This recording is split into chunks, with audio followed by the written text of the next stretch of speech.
thousand our servers concurrents.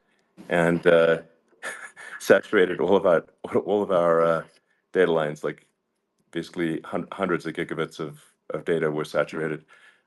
We think we've overcome most of that, and so it's now time to proceed. But as this massive attack illustrates, there's a lot of opposition to people just hearing what President Trump has to say, and but I'm honored to have this conversation. I want to emphasize it's a conversation, um, and it's really intended to just get a feel for what Donald Trump is just like in a conversation. It's hard to catch a vibe about someone if you just don't hear them talk in a normal way. And when there's an adversarial interview, like no one's themselves in an adversarial interview.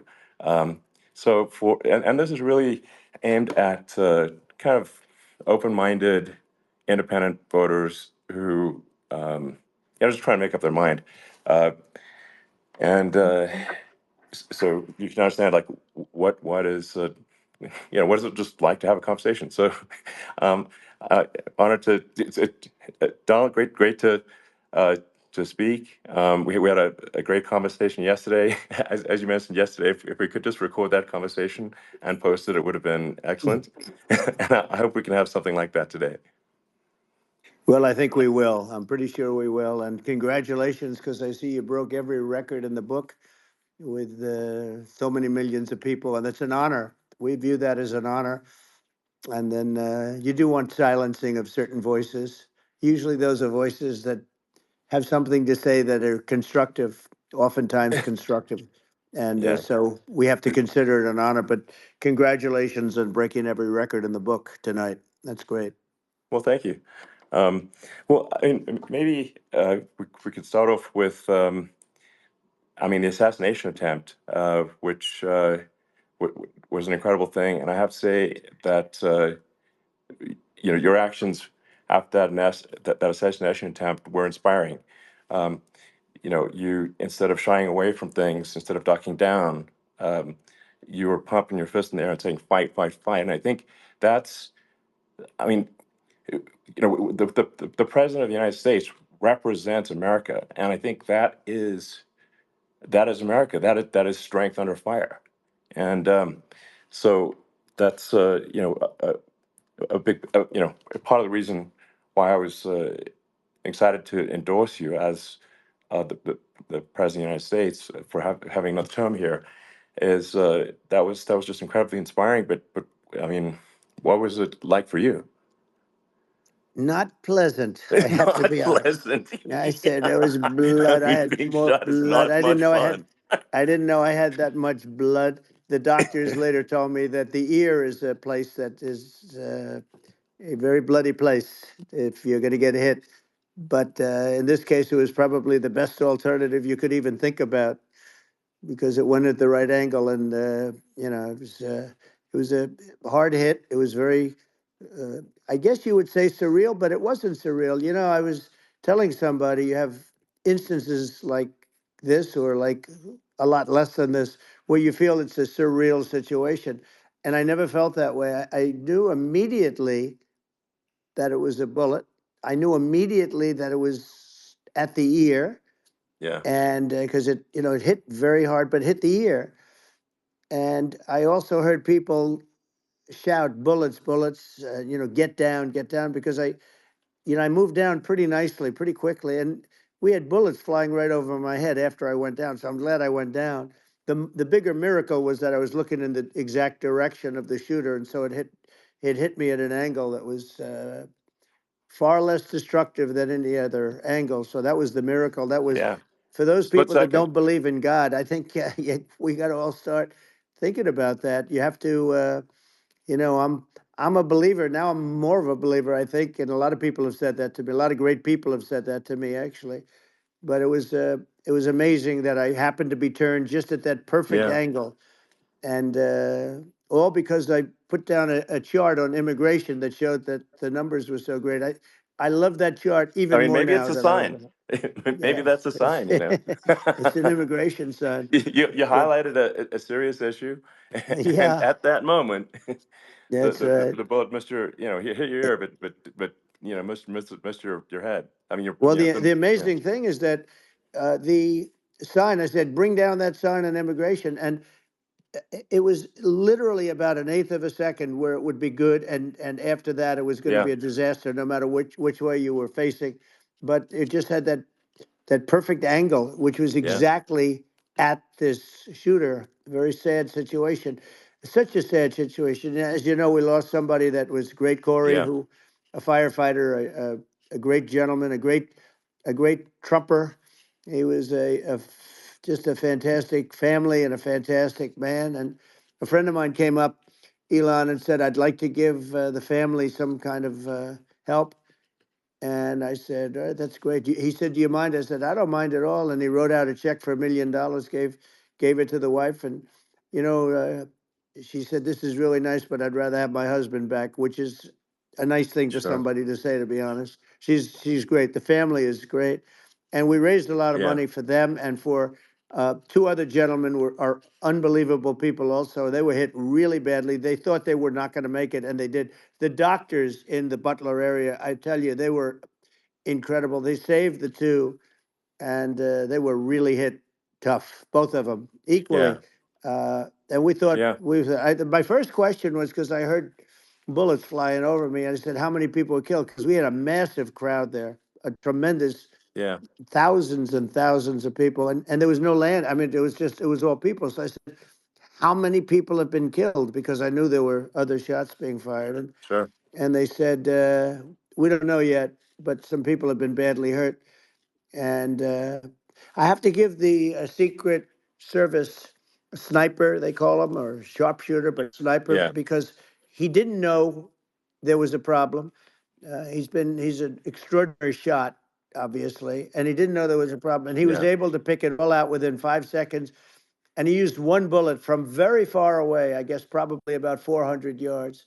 The shooter was 130, but he was on yeah, he was on the opposite side of the field and the podium, and he saw the smoke and the flame from the gun, immediately recognized it, and immediately took a shot.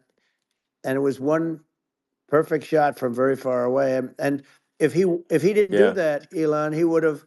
I mean, if he would have, a lot of people, a lot more people could have been sure, badly hurt and killed. So yeah, I have to absolutely, take my hat off to him because that's also a surreal. You know, he's been with them for 23 years, and yeah, he's never had anything like this. And all of a sudden, he has to act, and it's a very tough thing to sure, act and to be shooting somebody. But he saw the gun, saw the smoke, saw the flame from the gun, very far away. I obviously has very good eyes. He's got very good vision, which I assume you have yeah, to have in that particular work. But he took absolutely, aim very quickly, and they say it was approximately 5 seconds from long range, yeah, one bullet. If that didn't happen, yeah, because the shooter had a lot of bullets, he had a lot of cartridges up sure. there with him, so could Well, have been very. I mean that's clearly, you know, you know, he was very confident in taking that shot to stop the attempted assassination. But I mean, there does seem to be, I mean, some pretty significant failings elsewhere in the system. Like, there's just no way that, like, how on earth does a shooter get on a roof 130 yards away? Um, that seems crazy. I think most people people are wondering how on earth could such a thing happen? Well, I view it as two ways. There should have been nobody on the roof. There were people, Yeah, because there were so many tens of thousands of people there. There were people that were seeing him, and there was one woman with a red shirt and right. Trump all over I it, saw and the she's video. and she's screaming. That guy's got a gun. You saw it probably. Yeah, yeah, There's yeah. a No, I guy saw the up there video. with So a I gun. mean, So, it's like I guess, I mean, for my part, and I think probably many members of the public are wondering how the heck are, you know, basically people wondering by it, pointing out there's a guy on the roof with a gun, yeah. and they're seeing it, but somehow it's not being addressed. That does seem Yeah, crazy. well, they're going to learn from this. The communication between the local police, who sort of had an idea, and then ultimately a man lifted himself up to the roof, could barely do it because he was pulling himself up, and Yeah, he saw the man with the gun. The man with the gun pointed the gun at him. He thought he was probably going to get shot, but he was like pulling himself up, and because of that, he couldn't get to his gun, and he fell down. Actually, very badly hurt his leg, his ankle. I hear very badly, but okay. he fell down, and he did.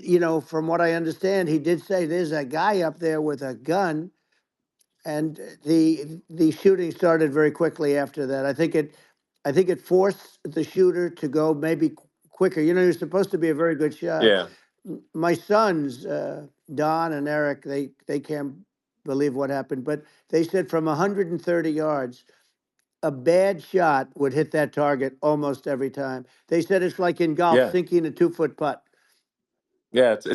It's not a tough No, shot. it's not a Um, long shot. The Secret Service person had the long shot. He had a triple the yeah, distance actually. So it was a terrible thing. Look, it's hard. I have to say this about the Secret Service. When I went down, and I went down based on I think they're screaming, but other people also, because people saw this happen. You had so many people. One of the miracles was that nobody ran. I mean, if a gun goes off, the crowd yeah, control people showed us this. When guns go off, and it does happen in stadiums at a soccer match or some kind of a match, everybody flees. They call it a stampede, like cattle.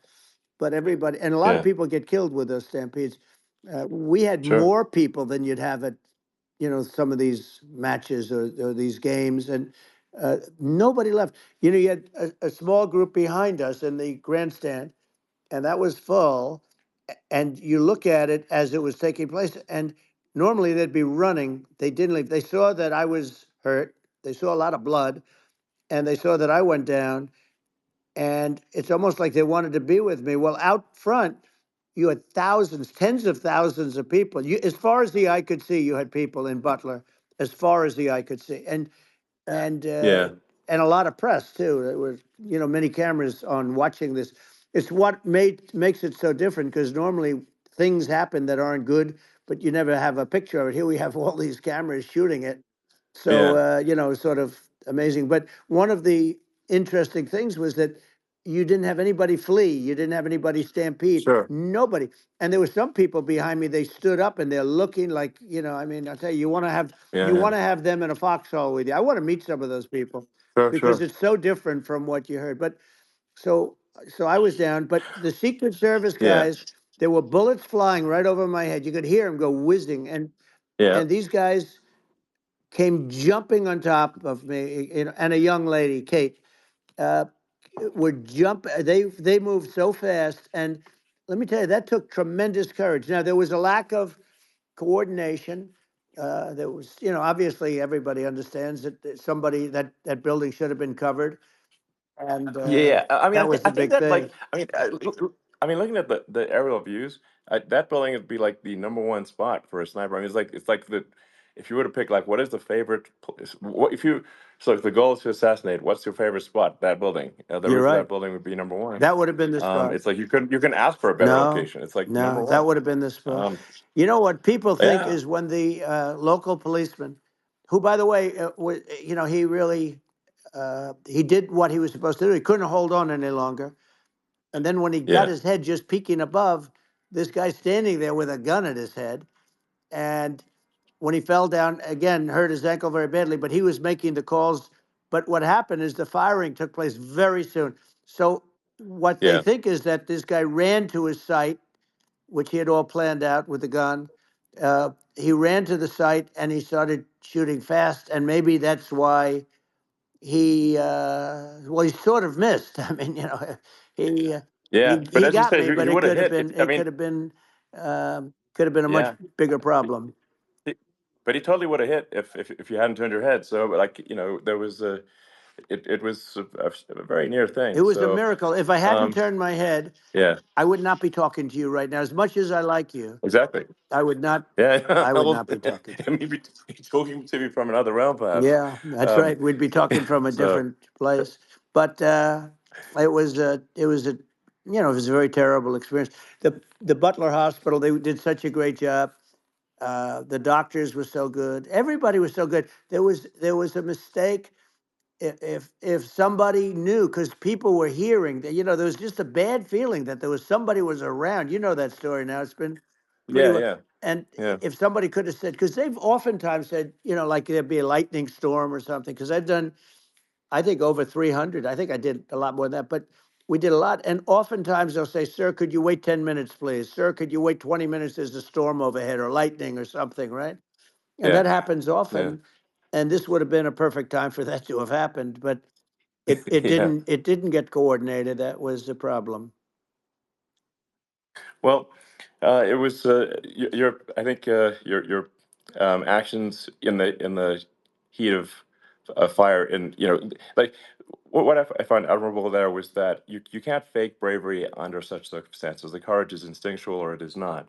It's not a rehearsed action. And so I just want to say that I think a lot of people admire your courage under fire there. And Well, yeah, so thank you very yeah, much. I appreciate it. I didn't think of it. I just wanted to get up and I wanted to stand up. I wanted to let people know, I felt I was good when they were on top of me, covering me, actually, very much covering me and very bravely. But I wanted to get up. I said, I want to get up. And they wanted, they have everything there. They wanted stretcher. I didn't like the stretcher, and I knew I was hit in the ear, but I knew I wasn't hit anywhere else. They felt I was hit someplace else yeah, because it was such a lot of blood, and they were sure that I was hit someplace else. And they were saying, "Sir, you were hit in more than the ear." I said, "Nope, I was hit in the ear. I want to get up. Let me get up." And so I got up, and the crowd didn't know what to think. I mean, this was so many people, and you could see they were confused. They didn't know what to think. And I wanted to let them know I was okay. It was very important for me to let them yeah, know that. And they went wild. You've seen the after. They didn't go wild when I yeah, got up because they didn't know, was I alive. You really couldn't tell when I stood up before the hand, before the fist in the air. Uh, they didn't know if I was alive. Nobody did. And when I put the fist up, they were just relieved and happy and thrilled, and the place went crazy. It was pretty amazing. yeah. It was a Well, terrible thing, but it it was was really nice. incredibly moving. Yeah. Well, and I mean, speaking of the sort of slide that got you to turn that saved your life, really, was the illegal immigration Right, slide. Maybe this, that's right. maybe this is worth talking about that, It since was it was. that slide You're saved your right. life, No, basically. the illegal immigration saved my life. You're right, but I I had to know be at that's that the. exact angle. I mean, that's a great one. Saved by illegal immigration. The Enough incredible said. thing though, when you talk about the odds, you had to be exactly at that angle. But the Yeah, incredible thing is that the chart, I used it less than 20% of the time. It was just a moment. yeah, It's always on my left, never my right, and it's always at the end of the speech. So here yeah, we have it. It's on the right, not the left. It's at the beginning, not the end. And even the people that put it up, they were unprepared, and they did a great job. They got it up immediately, fortunately. But I looked to the right, and the bullet came whizzing by, hitting my ear. So it was amazing. But when you think of the odds of that, and yeah, yeah, normally you wouldn't use it. Normally I wouldn't have the thing, and then it would yeah. have been a very different story. It's very much, I say, an act of God. It's a miracle that it happened, and I'm Sure. honored by it. I'm honored by it. Well, what were you about to say about illegal immigration before you were rudely interrupted with a Well, I was bullet? going to say how good the numbers were. By the way, we're going back to Butler, and we're going to go Great. back in October. We're all set up, and the people are fantastic in Butler. It's a great area. Great, these are incredible people, like the three that, in the case of Corey, killed, and the other two, the families are. I got to know them a little bit, and the families are great. But we're going back to Butler, and I think I'll probably start by saying, as I was saying, As you were prior to saying, being exactly. so So horribly interrupted. yeah, But yeah. So rudely interrupted by an yeah, assassination so I was. attempt.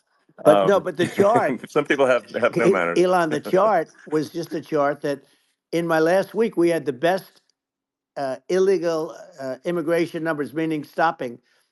It was at the lowest. You've seen the chart. It's become quite a famous Yeah, chart, yeah, but that was the lowest yeah. point ever recorded. It was a really, I mean, I was very proud of those numbers. And then you see what happened with these people, Kamala and Joe. You see what happened. They just let it go. I had remain in Mexico policies. I had all these different policies that was so good. Uh, Guys like Tom Holman and Brandon Judd from Border Patrol. All these are all people that they've been on television. They says the best numbers we've ever had. We had so many different checks, catch and release in Mexico, not the United. We had catch and release in the United States. We had it in Mexico. We had so many things. We had things where if people, many people come in there, they have contagious diseases. We had everything passed. If you have a contagious disease, I'm sorry, but we cannot allow you into the country. So we were setting Yeah, literally records, and I all I was doing is showing that, and I use it sometimes, sure. and in this case, I'm glad I used it. I can tell you that, but they were fantastic numbers. But I'm going to sleep with that chart always. I'll be sleeping with that chart. That chart was very important for a lot of reasons. Well, I mean, would it be accurate to say that you're supportive of legal immigration, um, but but we also need to shut down illegal immigration, and especially unvetted illegal Yes, immigration, because and that's not the same as saying that everyone who's an illegal immigrant is bad. In fact, I think most people who are illegal immigrants are actually good, but you can't tell a difference unless there's a solid vetting of who comes across the border. Does that accurately 100%. represent your position? I say it Okay. very simply. They have to come in legally. They have to be checked Yeah. because look, Kamala was the border czar. Now she's denying it. Everything that I do, she's Yeah. saying she was strong on the border. We're going to be strong. Well, she doesn't have to say it. She could close it up right now. They could do things right now. It's horrible.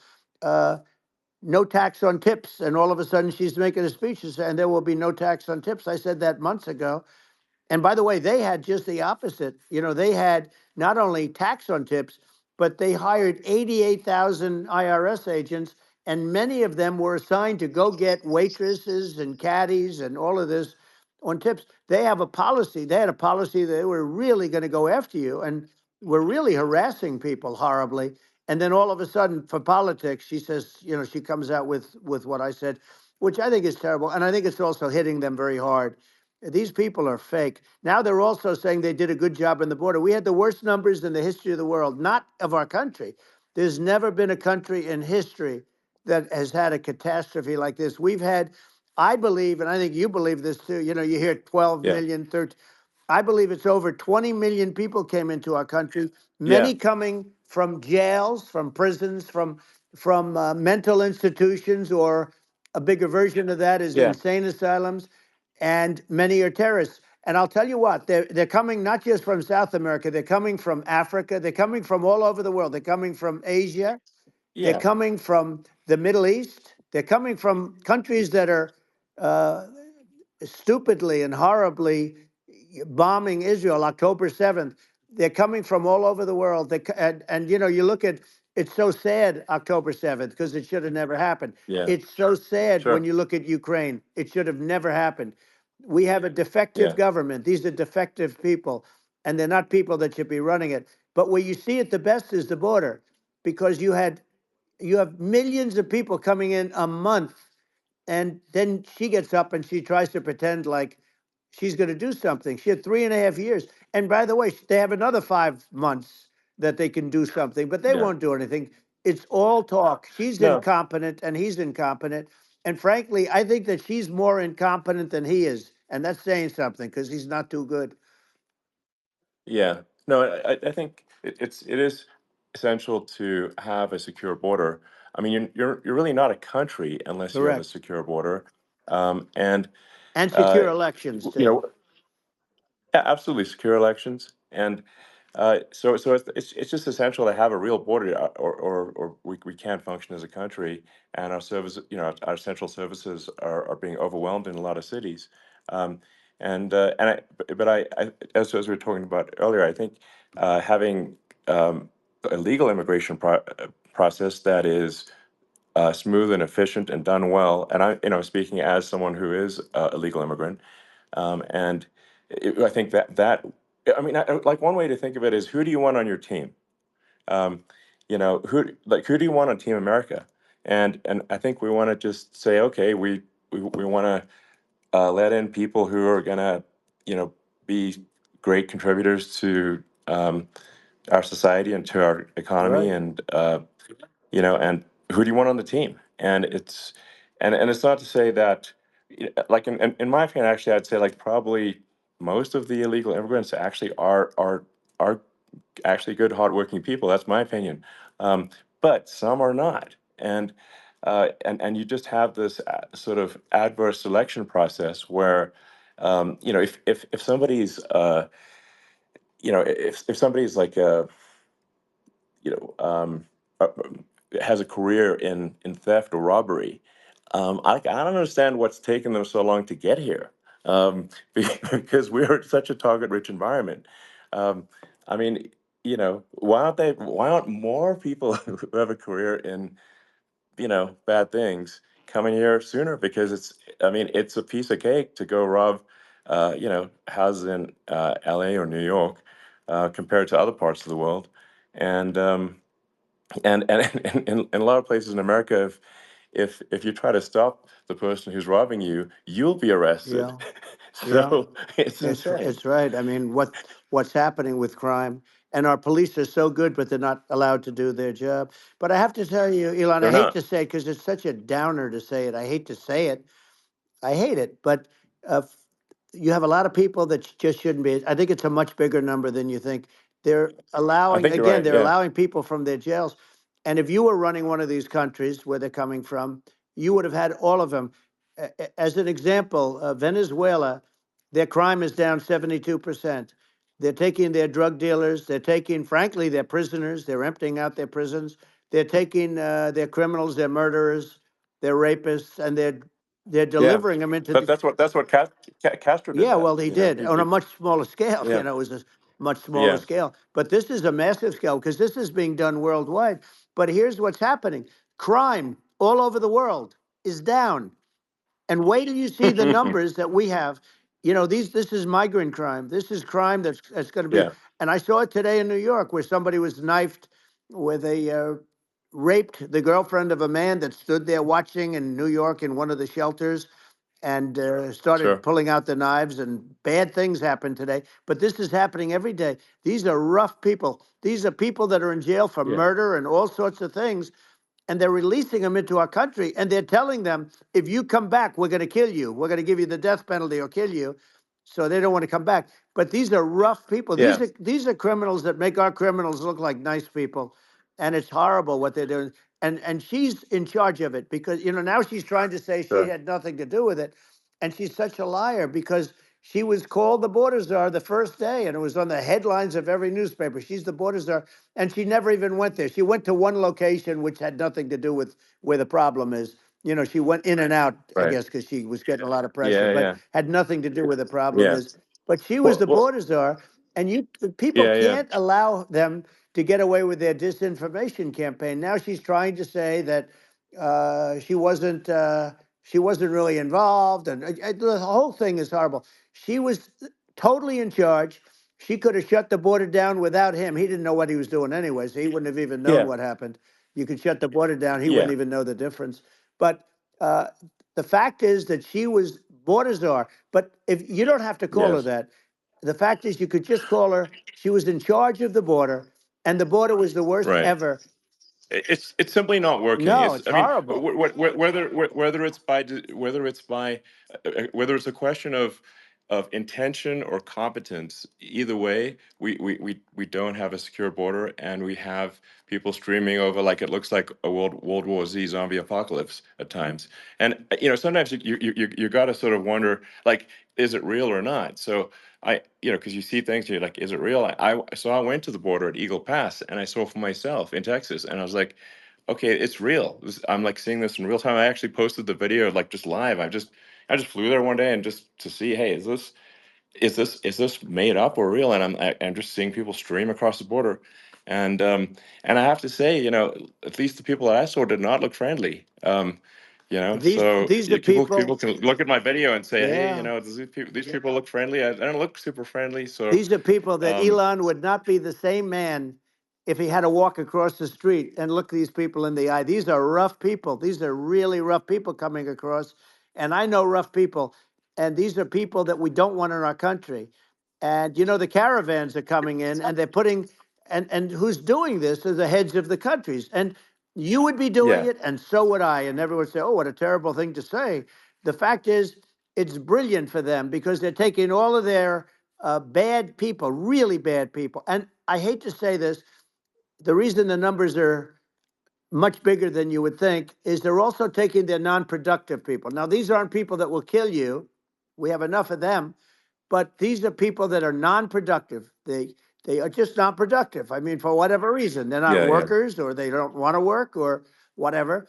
And these countries are getting rid of non-productive people in the caravans in many cases, and they're also getting rid of their murderers and their drug dealers and the people that are Yeah, really brutal people. And they're coming into our country yeah, at levels that have never been seen before. And I saw an ad just before I got on the air. I'm walking over here, and I saw an ad by Kamala saying how she is going to provide border security. Where has she been for 3.5 years? For 3.5 years, yeah. No, no. we have 20 million people This I poured think is in. It's a terrible Yeah, I thing. think this, frankly, I think this is a fundamental existential issue for the United States. And if we have another 4 more years of open borders, and it's going to be even worse with another 4 more years, it's going to be even worse than it's been for the past, 3.5 years. I'm not sure we've got a country You don't have left a country at that left. point. Elon, if they get in, you will have 50 to 60 million people from all over the world, not South America only. We think of South America, we think of Honduras and El Salvador, Guatemala, and Mexico, the four.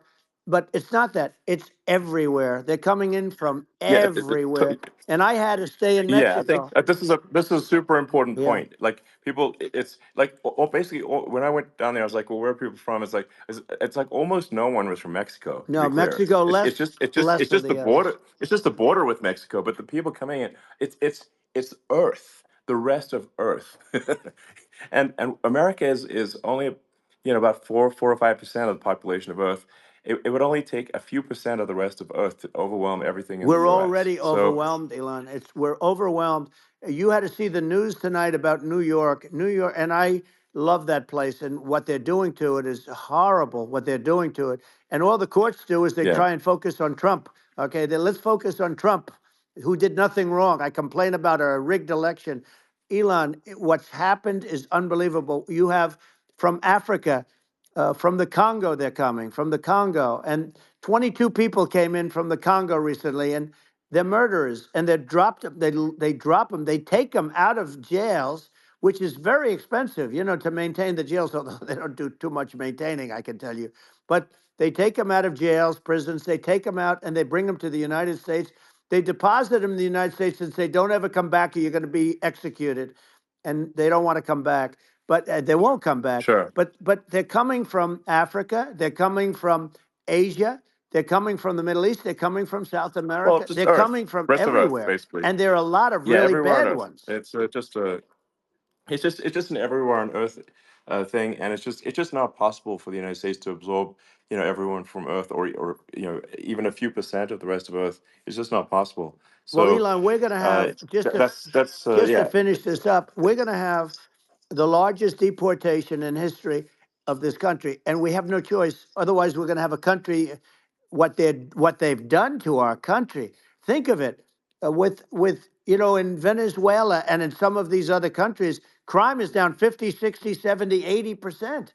And you would be the same. You would have, Yeah, I'll yeah, tell you what, Venezuela has not gotten rid of all of them. They've gotten rid of about 70% of their really bad people. Their jails are about 50% uh, put into the United States. Same with other countries. Some sure. are at 30%, some are at 50%. They're all different. But the bottom line is they're all going to be at 100%. Why wouldn't you put 100% of it? Yeah, And they're doing it right now while this third rate phony candidate. Don't forget, I beat Biden. He failed in the debate miserably. And, some people said, oh, gee, it's too bad. It's too bad he did so badly, or I did well in the debate. The first night they said, wow. One of the people at CNN said that was the greatest debate performance I've ever witnessed. And then 2 days later, they didn't talk about that. They just said he was bad. But that's okay. That's the way I get treated. And I don't mind that at all. What I can tell you is this: we cannot have a Democrat. We cannot have her. She's incompetent. She's as bad as Biden in a it's different. Look, yeah. she hasn't done an I mean, interview since this yeah, whole scam started. well, And say what you want, this yeah, was a coup. This was a coup of a president of the United States. He didn't want to leave, and they said we can do it the nice yeah. way or we can do it the No, hard way. yeah. Not, I mean, they just took him out back behind the shed and basically shot him. Oh, what they did Biden. with this guy, So and I'm no yeah. fan of his, and he was a horrible president, the worst president in history. And one of the reasons he was so bad, first of all, the Israeli attack would have never happened. Russia would never have attacked Ukraine, and we'd have no inflation. And we wouldn't have had the Afghanistan mess, if you think of it, Well, and we wouldn't have had yeah. Afghanistan. But we think of it, Well, yeah. you take a few of those events away, and we have a different world. We would also have No, no no, you're. Yeah. inflation was caused by oil.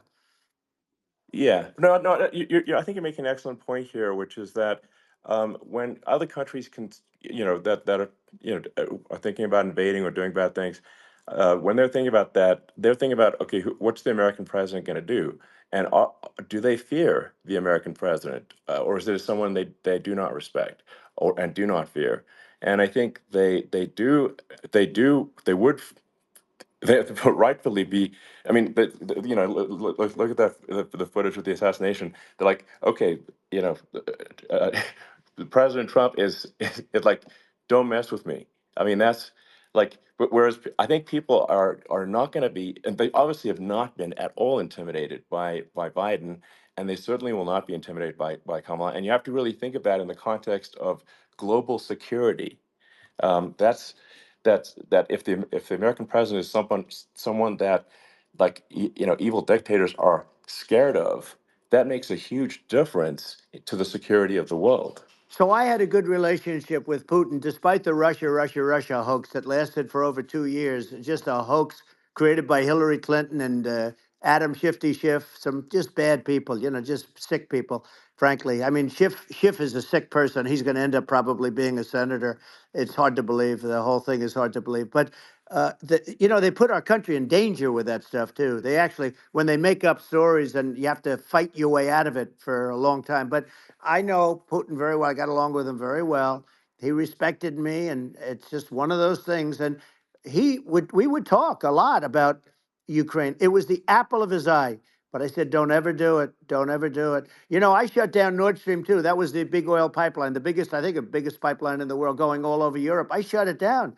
Biden came, and then they say, Yeah, I loved Russia. I was a friend of Putin, and I loved Russia. No, he actually said to me one time, he said, if you're my friend, I'd hate to see you as an enemy. I shut down his pipeline, the biggest pipeline. They were looking at that to yeah, fund, and this pathetic president gets in there, and the first thing he did, one of the early things he did, is he shut down Keystone XL pipeline, which is our pipeline that would have employed 48,000 people, pipeline workers, shuts it down. That was, a massive job that Obama refused to allow. yeah, I allowed it in my first week because it was jobs and it moved oil. And by the way, in a much more environmentally friendly way. It's underground. It's not a truck that catches on fire or a train that catches on fire.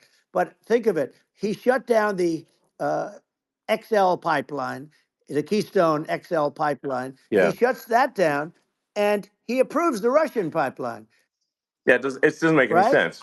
It's like it's inconsistent. Certainly, but I mean, I think it's just worth emphasizing to listeners, the that the immense importance of whether the United States president is intimidating or not intimidating, and how much that matters to global security, because there's some real tough characters out there, and if they don't think the American president is tough, they will do what they want to I do, know every one of and them. that puts the that it puts the whole Yeah. world in danger. Elon, I know every one It's of a them, big and I know deal. them well. I know Yeah, Putin. I know President Xi. I know Kim Jong Un of North Korea. I know every one of them. And let me tell you, people will say, "Oh, this is terrible." He said, "I'm not saying anything good or bad. They're at the top of their game. They're tough. They're smart. They're vicious, and they're going to protect their country. Whether they love their country, they probably do. It's just a different form of love, but they're going to protect their country. But these are yeah, tough people at the top of their game.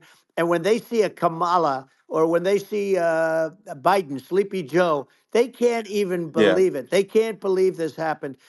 All the stuff that you're seeing now, all the horror that you look at Israel, they're all waiting for an attack from Iran. Iran would not be attacking, believe me. You know, when I was there, and I say it with respect because I think we would have been good with Iran. I don't want to do anything bad to Iran, but they knew not to mess around. Iran was broke because I told China, if you buy from Iran oil, it's all about the oil. That's where the money is. But if you buy oil from Iran, you're not going to do any business with the United States. And I meant it. And they said, we'll yeah, pass. yeah. They didn't buy oil. Other countries, likewise, Sure. you want to buy, you're not doing business with the United States. And they were at a point where they had no money for Hamas, they had no money for Hezbollah, they had no money for any of these instruments of terror. And it was amazing. In fact, there were articles when I was leaving, which is hard to believe, actually, especially when you look at what's happened to our country. Our country is so bad right now. It's such a different place. We were respected. Think of it. 4 years ago, we were so respected to a point where when I said don't buy oil, they didn't buy oil, but they had no Yeah, money, yeah, and Israel would have never been attacked. It is zero chance. And again, I said to Vladimir Putin, I said, don't do it. You can't do it, Vladimir. You do it, it's going to be a bad day. You cannot do it. And I told him things that what I do, and he said, no way. And I said, way. And you know, it's the last time we ever had the conversation. He would never have done. I got along well with him. I hope to get along well with him again. You know, getting along well with them is a good thing, not a bad thing. I got along well with Kim yeah, Jong Un when I met with President Obama just before entering. You know, it's a sort of a ritual. And I sat down with him and we talked. It was supposed to be for a very short period of time. It turned out to be a long period of time. I said, "What's the biggest problem?" He said, "North Korea." I had that problem worked out very quickly. It was nasty at the beginning with Rocket Man and all the different things, yeah. but all of a sudden I Those got a some those call. those some Oh, those were some epic tweets, by the way. yeah, they Those were were no, like they were epic absolutely. everything. He said that he has a I- red button on his desk. I said, I have a red button on my desk too, but my red button is much bigger and my red button works. And then I called him Little yeah, Rocket Man of Little Rocket Man. Anyway, here's the bottom line. All of a sudden I got a call from him and they said they want to meet. They want to meet me. And we met, yeah, as you remember, we met in Singapore. We met also in Vietnam. And I got along with them great. We were yeah. in no danger. But Yeah. It's President because Obama thought they we were going to respond. end up in Yeah, a nuclear war with him. And let me tell you, he's yeah. got a It's not lot of true. nuclear Yeah, stuff too. He's exactly. got plenty of nuclear. It's He can do plenty of damage. it's So, yes. I mean, it's because I mean, people like Kim Jong Un. They respond to yeah. strength, not weakness. Well, And if you he and I project had a good strength, relationship. you're good. Remember, I Yeah, remember I met him and we walked onto his land. Nobody ever walked onto his land before. I walked onto. I wouldn't yeah. say. That Let's bring was up cool. Secret Service again. I wouldn't say they were thrilled when I did that. I walked onto his land, and it was an amazing period. But we were not in danger with him because of me. You know, I always Yeah, say that we have enemies on the outside and we have enemies on the inside. We have some really bad people in our government and people that are and controlling of the people. I mean, I'd mention names, but I really don't want to give them the credit. But we have some really bad, and I say they're more dangerous than Russia and China. If you have a smart president, a president that gets it, we are not in danger from those countries because they need us and they need our help. I mean, we forced Obama, if you think about it, Obama and Biden and Bush to a certain extent, in all fairness, forced Russia and China together. And if you're a history student, the first thing you learn is you cannot let Russia and China align. But then they also got, if you take a look, Iran, and they have North Korea. That's, they call it the axis of evil. In the old days, you had the axis of evil. Here we have a modern day axis of evil. These are powerful countries, very heavy nuclear, which is the biggest threat. Yeah. The biggest threat is not global warming, where the ocean's going to rise one eighth of an inch over the next 400 years. And you'll have more oceanfront property, right? The biggest threat is not that. The biggest threat is nuclear warming, because we have 5 countries Well, now that yeah. have significant nuclear power, and we have to not allow anything to happen with stupid people like Biden. Biden did something with Russia. There was no chance of him ever going in. And when I left, and then after I left, they started forming big armies on the border with Ukraine, right? And I looked at that, and I thought he was doing that because Putin's a good negotiator. I thought he was doing that to negotiate. But then Biden started saying such stupid things. For instance, he said that it can be a NATO country. Now, Russia, for as long as there's been NATO, has said we're never going to agree to that. And we go right up front and say that. And we did things and said things through this president with a low IQ, very low IQ. He had a low IQ 30 years ago, by the way, but now he might not even have a IQ at all. There's nothing on the board that goes this low. He said things that were so stupid that war would have been that war had zero chance of happening if I were there. Zero chance. He was saying everything Yeah. the opposite. Everything the opposite. And it's so sad because many more people have been killed in Ukraine than you read about. You don't read about how bloody it is and how disaster. Hey, Sure. look, just in the two armies, you lost 500,000 people. And Yeah. Ukraine's It's having a hard time. Ukraine, I don't know if you saw yeah. the article recently, and it's true. You don't hear the true story, but if you think about it, Russia's gone. Russia defeated Germany with us, and they defeated Napoleon. They've been around a long time. They're a big fighting Yeah. force, Sure. Of and it's course. very unfair. And Ukraine now doesn't have enough men. They're now using young men and very old men to fight, and we're in a very bad position. And I'm not going to blame exclusively, but I can tell you I could have stopped that, and a smart president could have stopped that. It wouldn't have happened. But we had a Yeah. man that actually made it. It made it more prevalent. It was so bad. The words that he was using, the stupid threats coming from a stupid face that he was using. I said, this guy's going to cause us a war. He's going to cause us. And let me tell you, Yeah. it can Yeah. lead to World War III. That can lead to World War III. The Middle East can lead to. We have numerous places that could end up in a Yeah. World War III right now for no reason No, whatsoever. I think you're right. I think people underrate the risk of World War III, and it's just when you're looking at the risk of global thermonuclear warfare, it's game over for humanity, and that's it's something that people have, I think, after the end of the Cold War, people have become complacent about, but they actually have forgotten that there are currently a lot of nuclear missiles that have targeting parameters for the United States from other 100%. countries. And one of the things And we're going to do is it's we're going to yeah, build an iron dome over us. Israel has it.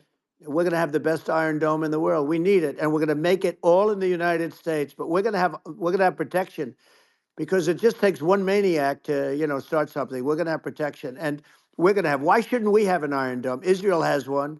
Some other places yeah, have one that nobody even knows about, frankly. But Israel has it. We're going to have an iron dome. But with all of that being said, to me that's so important, the most important.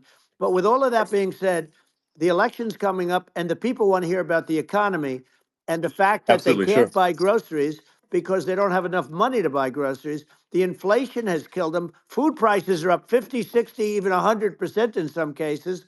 And this stupid administration allowed this to happen. And it's a shame. And that's the thing that people most care about, in my opinion. They care about the border a lot. And we discuss the border at great length. It's nice to have a Yeah, yeah, forum like this where I can discuss something at length. And by the way, you think Biden could do this interview? Do you think that Kamala could do this interview? They would take a pass on no, they you. cannot. So they don't need Elon. They don't need Elon screaming out questions. It's pretty sad when you think that somebody that does this for a living can't answer a question or is afraid to do an interview. And in her case, with a very friendly interview, she's got all friendly interviewers. It's pretty sad. Yes, But the absolutely. big thing now is the Well, economy, Elon. yeah, And as much as yeah, I mean, I view nuclear as the single most important thing, but a lot of people don't. A lot of people don't understand that. But it doesn't have to. If I understand it, that's all you need. Because if I was president, you're not going to have that kind of a problem. But the thing that they really is making them angry is what Kamala and Biden have allowed to happen to the economy. It's a disaster with inflation. The inflation, it yeah, doesn't matter what you make. The inflation has eaten you alive. If you're a worker or if you're just a middle income person, you can't afford. 4 years ago, 5 years ago, people were saving a lot of money. Today, they're using yeah. all their money and borrowing money just to live. It's a horrible thing Right. that's happening, and we'll end that Well, I think quickly. a lot of yeah, a lot of people just don't understand where inflation comes from. Inflation comes from government overspending because the checks never bounce when it's written by the government. So if the government spends far more than it brings in, that increases the money supply, and if the money supply increases faster than the rate of goods and services, That's right. that's inflation. Um, so really, we need to have we need to reduce our government spending, and we need to re-examine. I think we need like a government efficiency commission to say like, hey, where are we spending money that's sensible? Where is it not Right. sensible? And we need to live within our means. We're currently adding, I think, $1 trillion to the deficit every roughly Right. every 100 days. That's right. And the interest payments on the national debt have now exceed the defense budget. It's on the order of $1 trillion, It's interest. and it keeps Yeah, I growing. rebuilt our military, largely rebuilt our military, did a great job on it, which was so important. We had jets, we had fighters that were, and bombers that were 70 years old. And we did a great job in that. Then by the way, then we gave 85 billion of it back to Afghanistan, if you can believe it. We gave them 85 billion. They're one of the largest sellers Yeah, of military equipment in the world. They're selling what we gave them.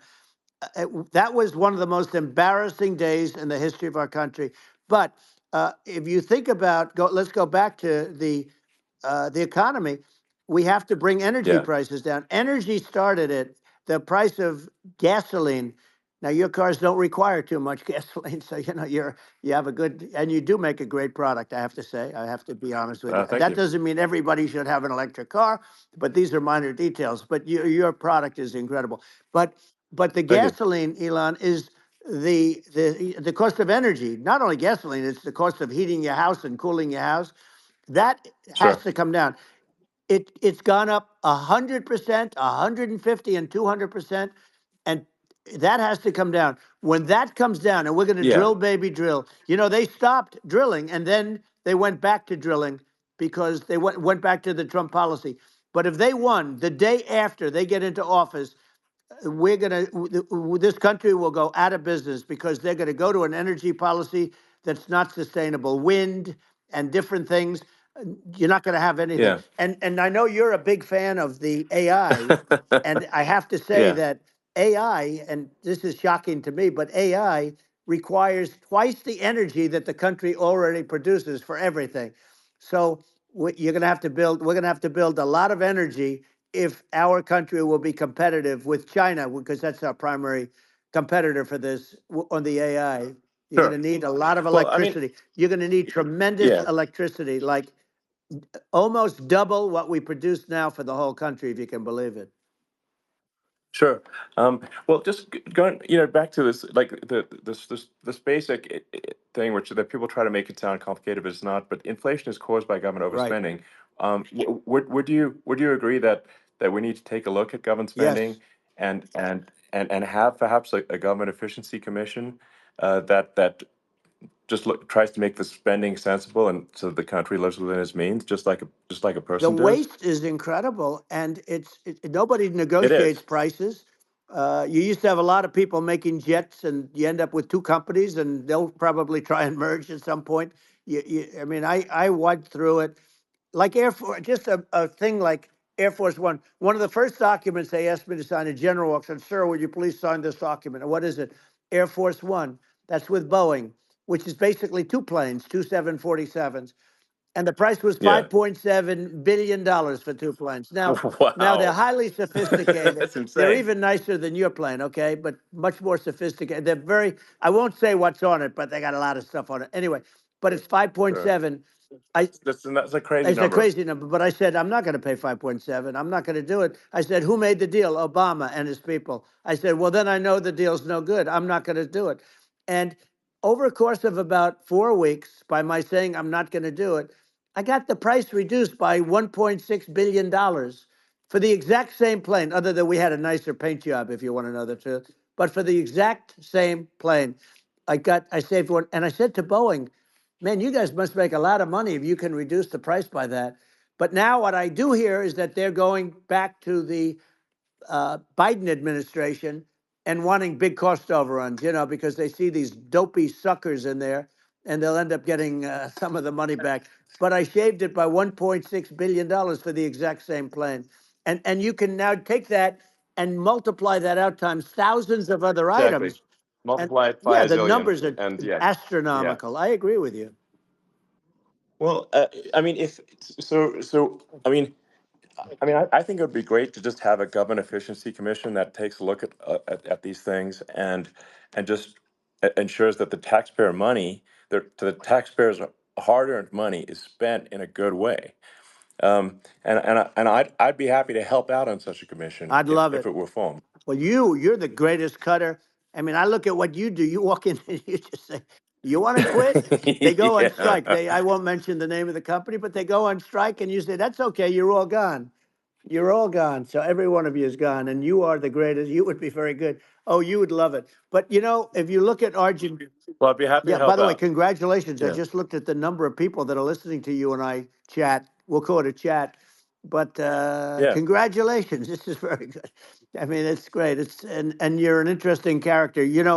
The new head of a place called Argentina, and he's a big, Malay's awesome. he's great. And Yeah. he's a big MAGA fan, that he ran on MAGA. And he took it to an extreme too. He ran on MAGA, and I hear he's doing really a terrific job. It's called Make Argentina Great Again. It worked out perfectly. He came in, he bought a lot of hats, he brought over, but he's doing a big job. He really cut.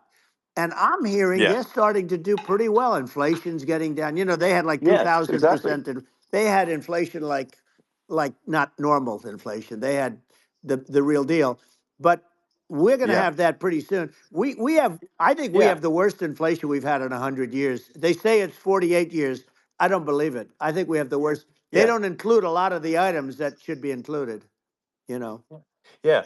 Well, it's just from government overspending and not spending taxpayer money Yeah, effectively, and having just like so many departments, you can't even name them all. And what Malay is doing is he's cutting government spending. He's simplifying things. He's having putting in regulations that make sense, and I and we're Argentina overnight is experiencing a giant improvement that's in right. prosperity. But it's also a lesson for the United States, which is that um, Argentina used to be one of the most prosperous countries in the world. Um, Right. in the like in the 30s, 40s, and because of bad government policy, it ruined the country. And if you take Venezuela, for example, Venezuela should be incredibly prosperous. They have phenomenal reserves of everything, oil, everything, and it should be prosperous. But if the government's wrong, it impoverishes the people. And so I think we should not be complacent in the United States in thinking that and taking our prosperity for granted, because if with bad government policy, we can run the country into the ground.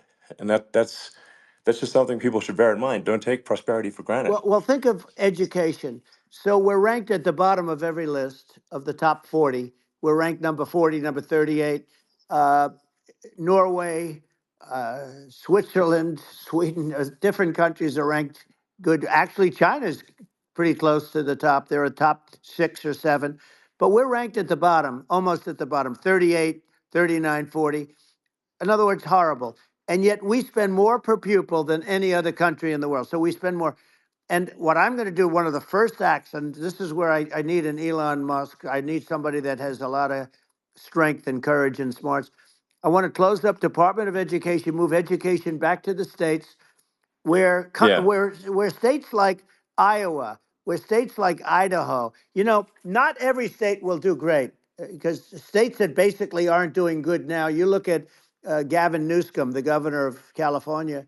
He he's terrible. He does a terrible job. So he's not going to do great with education. But of the yeah, 50, I would bet that 35 would do great, and 15 of yeah. them, or 20 of them will be as good as Norway. Norway is considered great. Uh, you can name them. I mean, just they're so good. Some of Yeah, these countries are so good. But if you go into some of these really well-run states, we have states that don't know what debt is. We have states that have low taxes, no debt, everybody working. They're really well run, sure. and maybe they have certain advantages in terms of location, in terms of the land, or the sun, and the water and the whole thing. There are a lot of advantages that some people have. But if you moved education back to the 50, you'll have some that won't do well, but they'll actually be forced to do better, because it'll be a pretty bad situation. Yeah, But if you think well, about it, yeah, you'll have some yeah, of yeah, these states. I'll bet you'd have 30, 35 states. It'll be much better. And you know what it'll cost? Less than yeah, half what it is in Washington. And yeah. these people don't care Well, about the yeah, students in these faraway states, and it'd well, be unbelievable. yeah.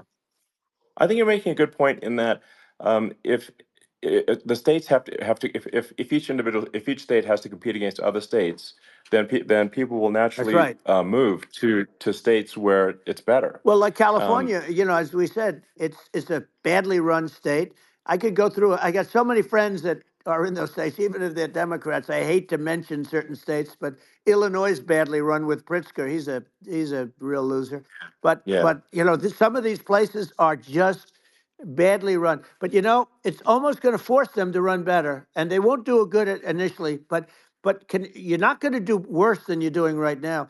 And I would say that yeah, you would cut your cost by 50 or 60%.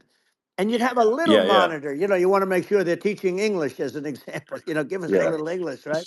Sure, yeah. Right? No, but I mean, to what? Some of these governors are doing so badly. I mean, they got so many people moving out of their state. They should get U-Haul Salesman of the Year award because they're driving so much U-Haul It's sales. actually It's just amazing. people moving out. Isn't it amazing to you as a businessman that they can even survive? Like Illinois, so many people are leaving, and you wonder, how do they survive? I mean, how do they survive? Uh, I saw where you left California and you moved to Texas. Texas does a great job. But, I Yeah, mean, I just wonder, how do these states survive when big businesses, a big oil company just left California, as you know, and they moved to Texas? How do these big states survive when they lose so many businesses, and their taxes are already really high? The taxes are among the highest yeah. taxes. You almost wonder, how do they continue on? And in many cases, the governors don't do a good job, and they're crime-ridden places. You wonder, how do they continue to just go on? It's Well, not a good I think there. situation. I mean, I think the only thing that's going to force some of these states to change is if they risk bankruptcy and they're not getting bailed out by the federal Right, government. right. Well, That's you're the going to only thing have that's going to that. get them to change. You remember the Yeah, area in California where they had that, where I guess somebody had sticky fingers and they stole a lot of money, and they went into a form of chapter, and it was very yeah, nasty for yeah. a period of time. But now it's probably the most popular place in all of California. So at some point, something like that may have to happen. But the problem is, you can't penalize people that loan money to the state when you have incompetent people like a Pritzker. Look, the family didn't want him in the family business, and then he ends up being governor of Illinois. So what is he going to be? Is he going to be a great governor? And you have people. I could name every one of them. I got to know every one of Yep. these, and some are very good, and some are just horrible. Well, I think that I mean the larger point here, too, as you're saying, like a lot of people are concerned about the economy, a lot of people are concerned about inflation, and inflation is effectively a tax on people that save money, Yeah. and for people that are working day to day, it's just a form of taxation. And if we can solve the government spending problem, we'll solve the inflation problem, which means people will have a better standard of living, and Yeah. that's a really big Well, the deal. people that got hurt Um, worst are the people that did it the way they were taught to do it all through, their younger life and their young life and their whole life. The people that saved money and then they got no interest on their money and inflation destroyed them. And frankly, they were almost better off if they didn't do anything like that. I mean, those people have been absolutely decimated, and we're going to bring those people back and help those people. We've got to get the prices down. When I look at bacon costing 4 or 5 times more than it did a few years ago, sure. when you look at some of the food products in grocery stores, people go, they can't believe it. They used to be able to buy a whole cart, and today, a lot of people just don't have the money. They go in and they can't buy anything. They look at Yeah, it's it's. sticker I shock. think They it. call it Yeah, sticker shock, right? I think it really just comes, like I said, I think it just comes down to really, I guess, two things, which is that if you solve government overspending, you solve inflation, which improves living Right. standards of the average person, and then if you deregulate, like have sensible regulations, so because a lot of the regulations are nonsensical and cause the cost to be extreme for no reason, but unless you've got effective deregulation. Like Reagan did a great job on deregulation in the 80s, but it's been 40 years since we had That's right. anyone really. I mean, during your administration, we made some progress, but I think uh, there's an opportunity to make, I think, radical progress with sensible regulation. Yeah. And Well, if those Elon, those two things, yeah, those are the big yeah, deals. we set a record. We did more deregulation and more restrictions on all of the different businesses than any other president. Remember, I had the rule for everyone we put in, you have to get rid of 10 or 12. And we did Yeah, radical cuts on all of that, and a lot of that's being put back by this administration. And we did radical cuts on things that weren't necessary. But we were all set. We had the best economy ever, maybe in the world. And then what happened is COVID came in, and we had to focus on that, and nobody knew what it was. And I always say I got good marks on economy, good marks on military. We knocked out ISIS. We did so many different things. We rebuilt. But, I never got the credit that we really deserved on what we did with COVID. We never got the credit. But if had that not happened, a gift from China, from Wuhan, came in from Wuhan, the Wuhan labs, and I always said it, and it turned out to be right. But yeah, had that not happened, we were set to start reducing debt. We were going to reduce taxes further. I gave the largest tax cuts, and we were going to reduce taxes still further for middle income people, not only businesses. But we did it for sure. businesses because they're the ones that's why we had the great job numbers. But we were set to really start reducing debt. And, we're sitting on the biggest pile of liquid gold anywhere in the world, bigger than Saudi Arabia, bigger than Russia. And we were going to drill, and we were going to make so much money. We were going to supply Europe with oil. I had stopped the Russian pipeline, and we were going to supply them with oil and gas. We were going to make a fortune. And then the COVID came in, and we really had to divert. Then what happened is when they came in, we kept a lot of businesses alive. If I didn't do what we did, we would have had a 1929 type depression. But the problem is when Biden came in, he got trillions of dollars and just started spending it stupidly. You didn't need it anymore. We got over that bad period where everybody was dying and feeling, it was just not a good period. Interestingly, during his administration, many more people died during his administration of COVID than during my administration, and we really got the brunt of it. But people don't realize more people died during his administration than ours. But it diverted us from doing what I wanted to do. But we had the greatest for almost 3 years. We had the Yeah, great, and you know that probably better than anybody. So many of your friends said to me, the best years we've ever had in business were during the Trump years, and also said that African American, Hispanic American were so incredible. They were having the best Asian American women, men, young people without a diploma, young people that graduated from the best colleges, from MIT, from the Wharton School, from all of the great colleges, Harvard. They were doing better, and people without a diploma were doing better. and everybody was happy. And then COVID came, and Sure. we had the problem is they spent trillions and trillions of dollars. They wasted. They shouldn't have taken any money, and we wouldn't be having inflation right now, which is killing our country. Yeah, yeah. Yeah, and absolutely. And I mean, I should probably say something about like maybe my views on climate change Yeah, and oil and gas, because I think they're probably different from what most people would assume. Because my views are actually pretty, I think, moderate in this regard, which is that I don't think we should vilify the oil and gas industry and the people that have worked very hard in those industries to provide the necessary energy to support the economy. And if we were to stop using oil and gas right now, we would all be starving, and the economy would collapse.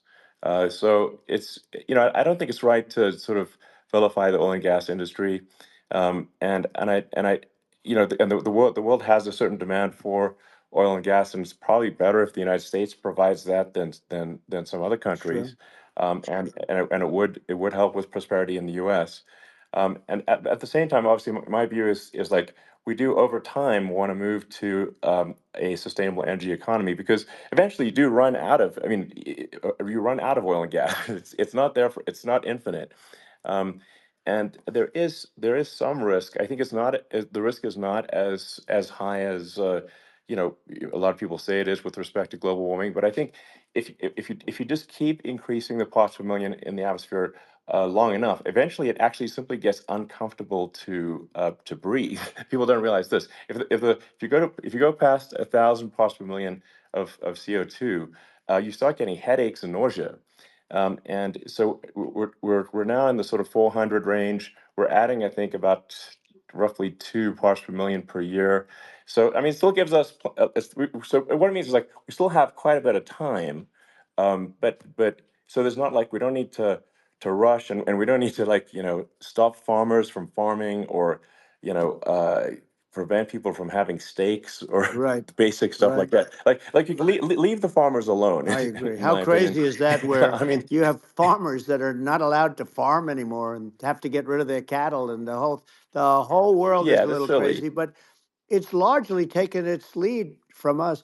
I just say though, I've heard in terms of the fossil fuel, because even to create your electric car and create the electricity needed for the electric car. Fossil fuel is what really creates that at the generating plants. And, so you sort of can't get away from it at this moment. I mean, someday you might be able to, but I do hear we have anywhere from 100 to 500 years left. Much of it hasn't even been found yet. Yeah, But there are tremendous, like Anwar. I got Anwar in Alaska approved. Ronald Reagan couldn't do it. Nobody could do it. Everybody tried. Nobody could do it. I got it approved. The first thing that Biden did was unimprove to get rid of it. He ended yeah, it. His uh, his secretary went in and she ended it. And what a disgrace! That's Anwar. That's bigger, or they think it could be bigger than Saudi Arabia in Alaska. Could be bigger than Saudi Arabia, but they went in and they terminated it. And I'll get it going very quickly, because not only is it big for Alaska. I mean, you talk about economic development. That for the United States. I mean, that is, they say, bigger than Saudi Arabia or the same size, and pure, yeah. really good stuff. And they end it. So I think we have perhaps hundreds of years left. Nobody really knows, but during I that yeah. during that I mean, time, my something will estimate. come around that will be Yeah, very good. yeah. Yeah. Well, I mean, and my estimate would be, a little more uh, aggressive than that, but it's not the sort of like we're all going to die in 5 years stuff. That's obviously BS. Um, but I mean, my view is like if you just look at sort of the parts per million that increments every year, you get sort of 2 or 3 parts per million every year of CO2. Uh, y- I mean, I think some of that it's problematic if it accelerates, if you start going from 2 or 3 Right. to say 5, and then there may be some situations where you get just a step change increase in the CO2, Hmm. um, and I think we don't want to get too close to 1,000 ppm, because like that's actually makes it uncomfortable to breathe. Like just existing in 1,000 ppm CO2 is uncomfortable. That's like that's considered like an industrial hazard. Right. Just so so it's. that's actually, you start getting headaches and stuff. So it's even without global warming, it's not comfortable to live. So you don't want to get too close to that. But I mean, I think we've got. I think we want to just move over, and if I don't know, 50 to 100 years from now, we're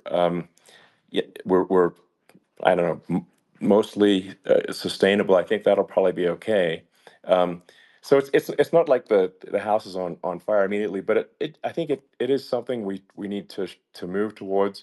And on on balance, it's probably better to move there faster than slower. But like I said, without vilifying the oil and gas industry, and without causing hardship in the short term. I think this can be done, um, without, but people can still have, a stake, and they can still drive gasoline Sure. cars, and it's okay. It's like, it's not. I don't think we should vilify people for it, but I think we should just generally lean in the direction of sustainability.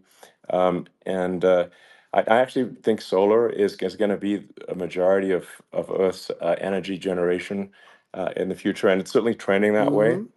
Mm-hmm. And so you get the solar power, combine that with batteries, so because obviously the sun doesn't shine at night, and then you use that to charge the electric cars, and you have a long-term sustainable solution.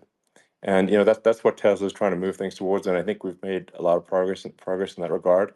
But when you look at our cars, we don't believe that environmentalism, that caring about the environment should mean that you have to suffer. So we make sure that our cars are beautiful, that they drive well, that they're fast, they're sexy. I mean, they're cool. In fact, literally, I mean, this sexy joke, Model S, Model 3, Model X, and Y spells out sexy. It's probably the most expensive joke out there. Um, but I don't know, I like cheesy humor, so, um but I'm a big fan of, like, let's have an inspiring future, and Yeah. let's work towards a better future, and we can do so without demonizing Right. people. I'm okay. you know It's very interesting. You use the word global warming, and today they use the word climate change because you have some places that go up, and so they were getting themselves in a little trouble with the word global warming because not every place is warming. Some places are going the opposite direction. But I'm sort of waiting for you to come up with solar panels on the roofs of your cars and on the trunks of the cars, and it just seems like something that at some point you will come up with. I'm sure you'll be the first, but it would seem that a solar panel on the roofs, on flat surfaces, on certain surfaces might be good, yeah, at least in certain areas of the country where you have the world sure. where you have the sun. But I would think, and I have no idea because that's not my world, but I would think that this would be something that would be interesting. But the one thing that I don't understand is that people talk about global warming or they talk about climate change, but they never talk about nuclear warming. And to me, Sure. that's an immediate problem because you have, as I said, 5 countries where you have major nuclear, and probably some others are getting there, and that's very dangerous. That's where you need a strong American president because you don't want to have this proliferation. But you have 5 countries and getting more. China is much less than us right now, but they're going to catch us sooner than people think. They're way lower. Russia and us are number one, and I mean, we're sort of tied. And China is far behind, but they're developing at a level that you're not surprised to hear very fast. They'll end up catching up, maybe even Yeah, surpassing. But to me, the biggest yeah, problem is not climate change. It's not, and everything's a problem, but it's degrees. To me, the big problem is the nuclear power. The power of nuclear is so great. And when I talk yeah. about Nuclear power is underrated. It's I'll awesome. prevent World War Yeah. III, Oh, I will. But the okay. truth is that you have to because this is no longer army tanks going back and forth and shooting at each other. This is Yeah. a level of destruction and power that nobody's ever seen before. Yeah, and actually, there's the bad side of nuclear, which is a nuclear war, very bad side. But there's also, I think, nuclear electricity generation is Absolutely, you're underrated, right. and it's actually, people have this fear of nuclear electricity generation, but it's actually one of the safest forms of electricity generation. It's just a huge misunderstanding. Um, and if you look at the injuries and deaths, caused by, say, I mean, I'm not going to try to pick on coal mining, but just any kind of mining Right. operation, And there's a certain number of injuries and deaths per year. And you compare that to nuclear. Nuclear is actually way better. So it's underrated as an electricity source, and I think it's something that's worth reconsidering. But there's so much regulation that people can't get it done. So that Maybe they'll have sort to of change the have it, name. The name is just, it's a rough name. There are some areas yeah, it's a rough like when name. you see what happened in, Good bad right, branding. The we'll have to branding's rough. rebrand it. We'll have to give it a good name. We'll name it after you or something. You know, No, no, I it don't has think a, so. hey, it has a branding problem. You know, when you see what happened in, It does have a branding problem. when you see what happened in Japan, where they say you won't be able to go on the land for about 3,000 years. Did you ever see that? And in Russia, where they had the problem, where they, there's a lot of bad things happened, and they have a problem. And they say that in 2,000 years, people will start to occupy the land again. You realize it's pretty bad. No, But that's not true. but there's, you're Well, no, right no, about it. It's amazing. it's actually not that bad. So like after Fukushima happened in Japan, like people were asking me in California, are we worried about like a nuclear cloud coming from Japan? I'm like, no, that's crazy. It's actually it's not even dangerous in Fukushima. I actually flew there and ate locally grown vegetables on TV to prove it.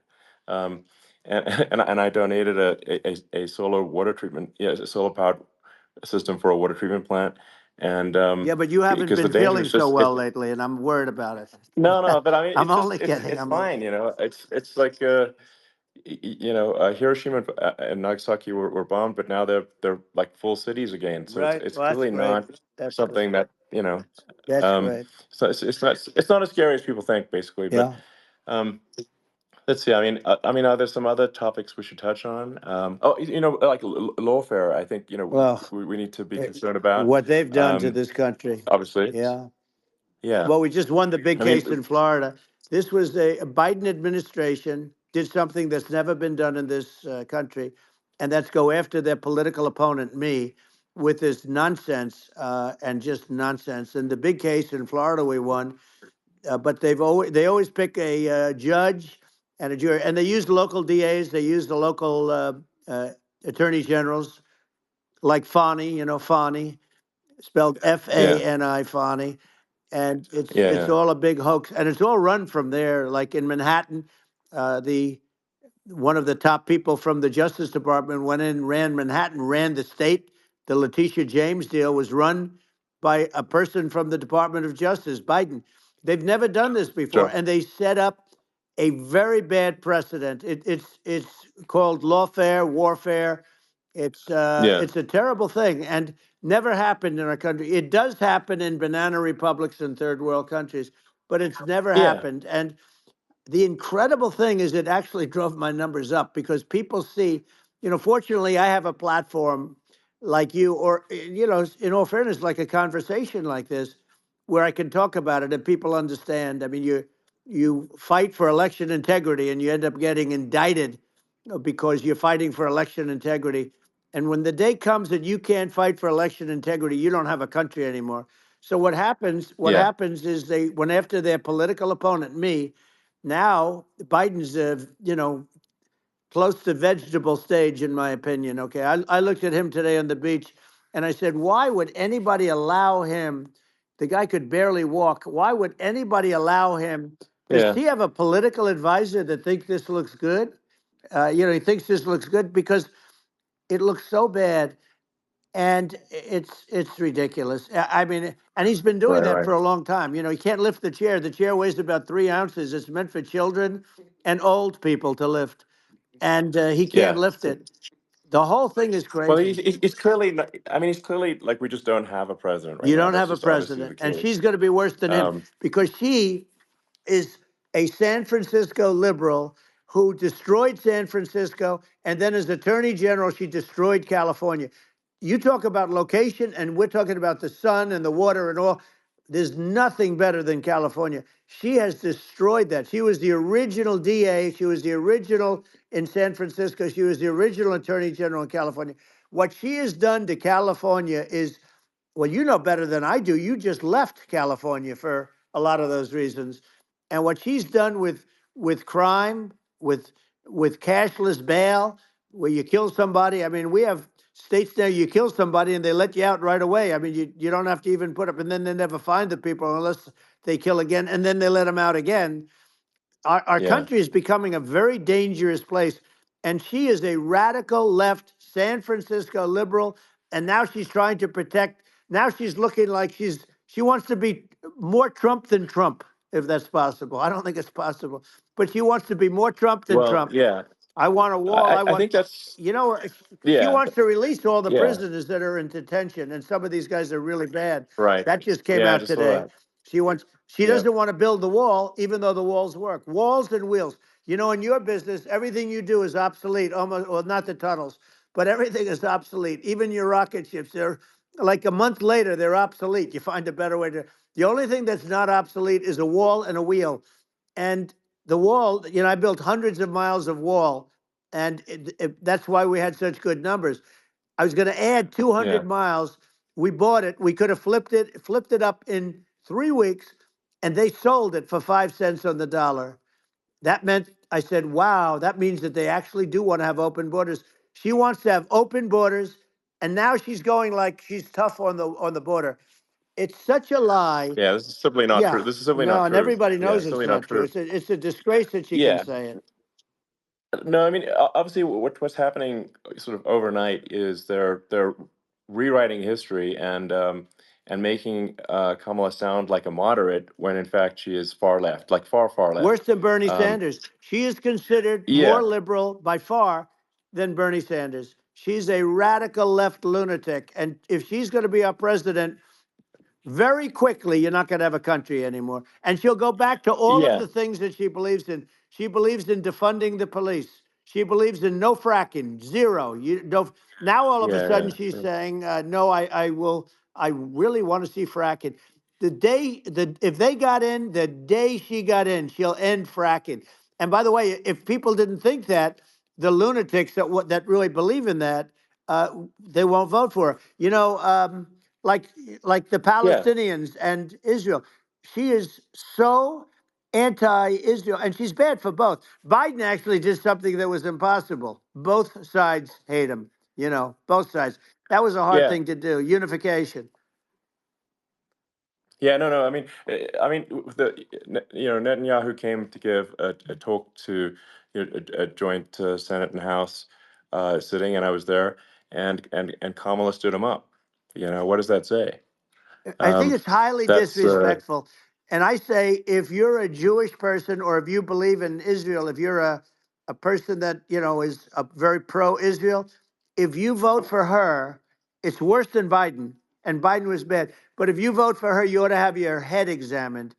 And you see tonight, I mean, as we're doing this, I'm seeing reports coming that they expect an attack tonight or tomorrow from hundreds and maybe thousands of rockets. You know, their Iron Dome, as they call it, as we all call it, but their shield that they build, that can be swamped. We'll use a term that's yeah, appropriate, swamped. But they yeah, swamp it by shooting enough missiles. You know this better than anybody. By shooting enough missiles, so, they can't defend themselves. You know, they just obliterate the whole yeah, place. And that's what some people think they're looking to do. And we have no leadership. There's no respect for the United States of America with these people. And I'm telling you, yeah, she'll be worse than him because she's a believer yeah. No, in I being think you're right. radical left, and he wasn't. I think you're right. I mean, you really, it's important for the public that may be listening to this to look at Kamala's track record, before the last like month, and say, is that a track record you agree with? And I think if you're an independent moderate, you definitely would not agree with it, because it is her behavior has been far left, and we're seeing just an overnight propaganda attempt to rewrite history and make it sound like Kamala's moderate when she in fact is not moderate. Well, So I her think that, running mate approved, signed into legislation, tampons in boys' bathrooms. Okay, now yeah, that's yeah, all I that's have weird. to hear. Tampons in That's boys' weird. bathrooms, and that means she Yeah, believes in that too. I mean, yeah, that's she not picked okay. this guy because he was the closest to her. A lot of people thought she'd pick sort of the opposite, but she picked an anti-Israel radical left person. But she is far worse, they say, than Bernie Sanders.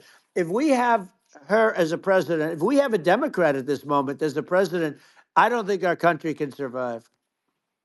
I think it's a massive. I think we're in massive trouble. frankly, with the Kamala administration, and that's my honest opinion. And I think really it's essential that you win for the good of the country for this election. And I mean, I'm just stating my opinion. Um, Now, you may have seen this, but I got a letter from the EU Commission, like saying, to not have disinformation on during this discussion that we're having, and there's a lot of attempts to do censorship and to force censorship even on Americans from other countries, and um, what do you think about that? Well, I know the European Union very well. They take great advantage of the United States in trade, as you know. We, through a different forum, NATO, we protect them, and yet, if you build a car in the United States, you can't sell it in Europe. You just can't sell it. It's impossible. The same thing with our farmers. Our farmers find it very difficult to do business. We have a deficit with them of $250 billion, which people don't know. It sounds so nice, the European Union, but let me tell you, they're not as tough as China, but they're bad. And I let them know it, and that's probably why they notified you. No, they don't treat our country well. We defend them, with Ukraine. So we're in for 250 billion, and they're in for about 71 billion, and they have the same size. It's If you add up the European nations that in terms of an economy, it's about the same size. When you say as us, and they're in, Yeah, and they're in much greater risk. They they're right there. We have an ocean separating us from, in this case, the enemy would be Russia. Used to be for the yeah, Soviet Union, but let's assume they're close enough. And what happens is uh, they're in for 70 something million. I think even less than that, billion, and we're in for about 250 billion, and it could be a lot higher than that. And I say, why aren't you going to equalize? Why aren't they paying what we're paying? And they're in much more, it's much more important for them because of the fact that, they're right near there. I mean, they're all sort of in that location. We're not. But they yeah, should, they should, and I did it with NATO. There were only 7 countries that were paid up in NATO out of 28 at the time. And the United States yeah, was the United States was subsidizing NATO, tremendously subsidizing NATO. And I went yeah, in and I said, you yeah, got to pay up. If you don't pay up, we're not going to defend you any longer. I took a lot of heat, but you know what happened? Billions and billions of dollars came flowing in, and yeah. I think a lot of the public isn't aware of the fact that the United States pays a disproportionate share of the NATO expenses, and then we get even though taken advantage of on trade. So think yeah, about it. well, I mean, the point of NATO is defending Europe, and it's it's like, then okay, well, why is the United States paying disproportionately more to defend Europe than Europe? That doesn't make sense. That's unfair, and that is an appropriate thing to address. Well, Um, when you talk about so cost cutting and savings and everything else, I mean, honestly, look, there's nobody that feels worse about the Ukraine situation than I do because I know it would have never happened. I know Zelensky. He was very honorable to me because when they went with the Russia hoax and they said I had a phone call with him, he said it was a perfect phone call. It was a great phone call. He could have grandstanded and, said, oh, he was very threatening. He said, no, it was a very nice phone call. I called him up to congratulate him on his win, and you end up getting impeached because these people are yeah, yeah, lunatics. I was talking about the difference from the people within and the enemies on the outside. In many cases, the people from within are more dangerous for our country than the Russias and the Chinas. If you have a smart president, you're not going to have a problem with them. You're going to do things. yeah, Now, they've taken advantage yeah, of us absolutely. incredibly, but you're going to do things with the right person. Yeah, well, I think it's obvious that you're a believer and an advocate of free speech, because during your first term as president, you were attacked relentlessly every day, often very unfairly, with false attacks, and you didn't try to shut down the media. You didn't try to uh, inhibit their freedom of speech, and I think that says a lot. Well, the good thing is that you and I have, and some people, very few, we can get the word out. Although sometimes it's hard because they don't want to print it. Like we're having a great conversation right now. Kamala wouldn't have this conversation. She can't because she's not No. smart. You know, she's not a smart person, by the way. She can't have this conversation. And Biden, we don't even have to talk about it. I mean, he couldn't have this conversation. He would have given up on the first half of a question. He would have walked out. He would have said, "Where am I? Where am I going?"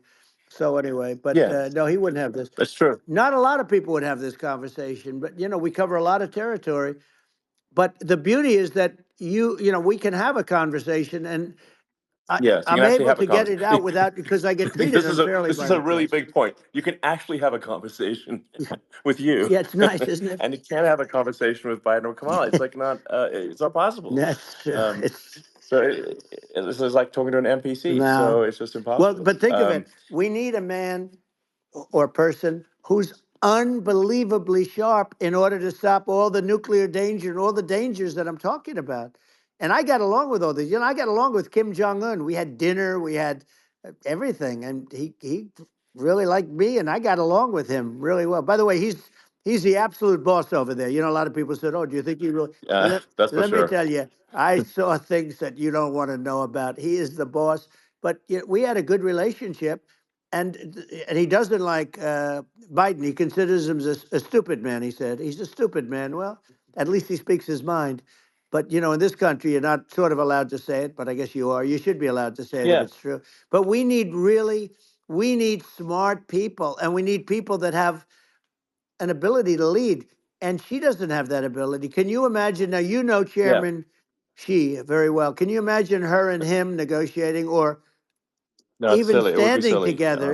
It is, the whole Yeah, concept is ridiculous. She is terrible. She's terrible. But she's getting a free ride. I it saw a would. picture of her Yeah, yeah, on Time Magazine today. She looks like the most beautiful actress ever to live. It was a drawing, and yeah, actually, yeah. she looked very much like our great first lady, Melania. She looked, didn't look, Yeah. she didn't look like Camilla. That's right. But of course, she's a beautiful woman, so we'll leave it at that, right?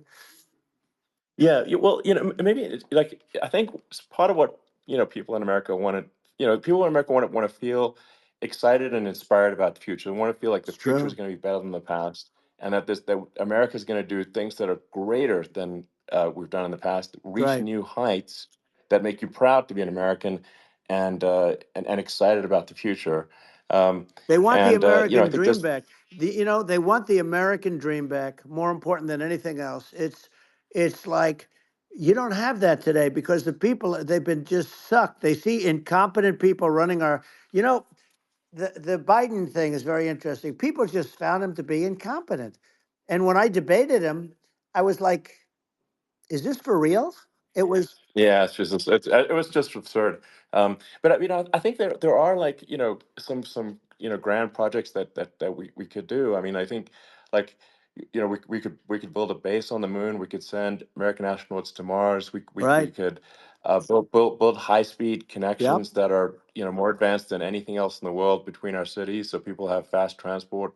Um, that it's possible to solve traffic with tunnels. That's right. We already made great progress in Vegas doing that, and and just do things that are exciting and inspiring and make the future feel like it's better than the past. Well, I saw And what you did in Vegas, and I'll tell you, it was amazing. I got to see. I took a big glimpse at it, and it's incredible. You know, it's incredible, and you could do that all over. You could do that all over. It's deep. yeah, You and don't that's even need much structure. You know, assuming you're in the right areas. no, it's It's straightforward. amazing.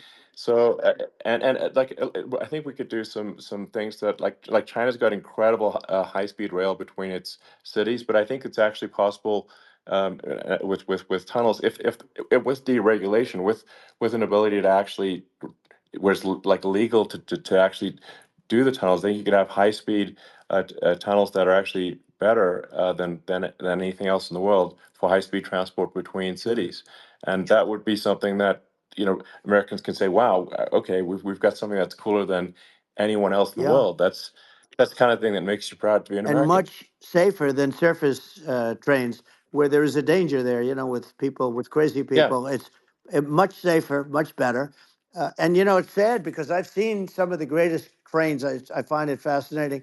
And I've seen the systems and how they work, and the bullet trains, they call them, I guess. And yeah, they go unbelievably fast, unbelievably comfortable. with no problems. And we don't have anything like that in this country, not even close. And Yeah. it doesn't make sense that we don't. Doesn't make sense. Yeah, and I think also like there's I'm kind of hopping on the excess regulation, but I think something that um that I think people can generally understand is that what happens with laws and regulations is that there's more and more of them every year, and unless there's a process to clean them up, eventually everything becomes You're right. illegal, and that actually it slows down the development of new technologies. I mean, if you take the sort of like I think there's room for some reform at the FDA Yeah. for Yeah. improving the speed with which we approve drugs that could help save lives and improve people's Yeah. lives. I worked very hard And on that. you know that, We got that down yeah, to the lowest number ever, and we got therapeutics approved in the FDA that people can't even believe the speed. But I took them on. I don't think they like me too much, but I got things approved in the FDA at numbers that they wouldn't believe. And it's a very bureaucratic group. Actually, it's a fine group of people in many cases. I got to know a lot of them, but I was pushing them really hard for Regeneron, for so many different things that were really pretty amazing. But the FDA takes too long. It's 12 years to get a product approved. I got it down to 4, and I yeah. got some things done very quickly. But it's really something that is going to have to be worked on because it takes too long. Just takes too long. Yeah, it just takes too long, and it's you end up in the same with the approval, but it's just it takes years instead of something that I think could potentially take Yeah, months, and that improves people's lives. I yeah, think I just wanted to sort of hop on this point that like there has to be an active process for reducing rules and regulations, because otherwise they just keep building up every year, and yep, you get like hardening of the arteries, and eventually everything's illegal or takes forever, and then we just we just ossify as a society. Uh, we can't make any yeah. progress, and that's it's a really big Well, deal. Elon, just So getting back to the FDA for 1 second, I got something done called Right to Try. This is where you can go in and if you're terminally ill, you can use a space age, medicine or whatever it may be. We have the best doctors, the best labs in the world. We really do. And but people would go to other countries because you couldn't use the product, even if they thought it worked, because it's going through the FDA. I got it approved yeah, where you can yeah, you basically you look, nobody wanted, the doctors didn't want it because of the liability, the country didn't want it, our country, because they didn't want to get sued. These are people terminally ill. The insurance companies didn't want it, and the pharmaceutical companies, nobody wanted it. I got everybody into a room, and we came up with an agreement that you won't get sued. And also, they didn't want it on their record. If somebody's terminally ill and they die after taking a drug, they didn't want that on their record. So we set a separate list. If somebody was, so it wouldn't count as a negative. yeah, Okay. And as you know, we got it yeah, done. We have saved Right to Try. They've been trying to get this done for 58 yeah, years. And it sounds simple, but it wasn't because I mean, the insurance companies, nobody wanted it, but we got it done. sure, Somebody signs, you sign a document that you're not going to sue the insurance companies, the country, you're not going to sue anybody. And we got it done. And we're saving tens of thousands of lives. Right to Try. Hopefully you never need it. But if you yeah, do, you don't have to travel to Asia. People, right, if they had money, they go to yeah, Asia, they go sure, to Europe. If they don't have money, they go home and die. That's what happened. They'd go home and yeah. die. Well, I mean, and actually, to give Europe some props here, it's like if a drug is approved in Europe, which has a crazy amount of regulations, it should obviously be approved in the U.S. Yeah. I mean, they get more regulations than we do. So why would a drug be approved in Europe and not in the U.S.? That's crazy. Well, we did it. We did Um, something that really, they've been trying to do it for 50 years, and they just couldn't get it done, and I got it done. And it's really something. But you're right. Some people go to Europe because a drug isn't approved here, but it's approved in Europe, and it's a drug that, generally speaking, would yeah, work. It's pretty crazy. You're absolutely. right. And I think so long as people are properly informed of the pros and cons, and like these are the risks, this is the risk, and like you make your own decision. Yeah. That makes sense. Well, I think just, So in sort of closing up, and by the way, I'm looking at the numbers. You got a lot of people listening.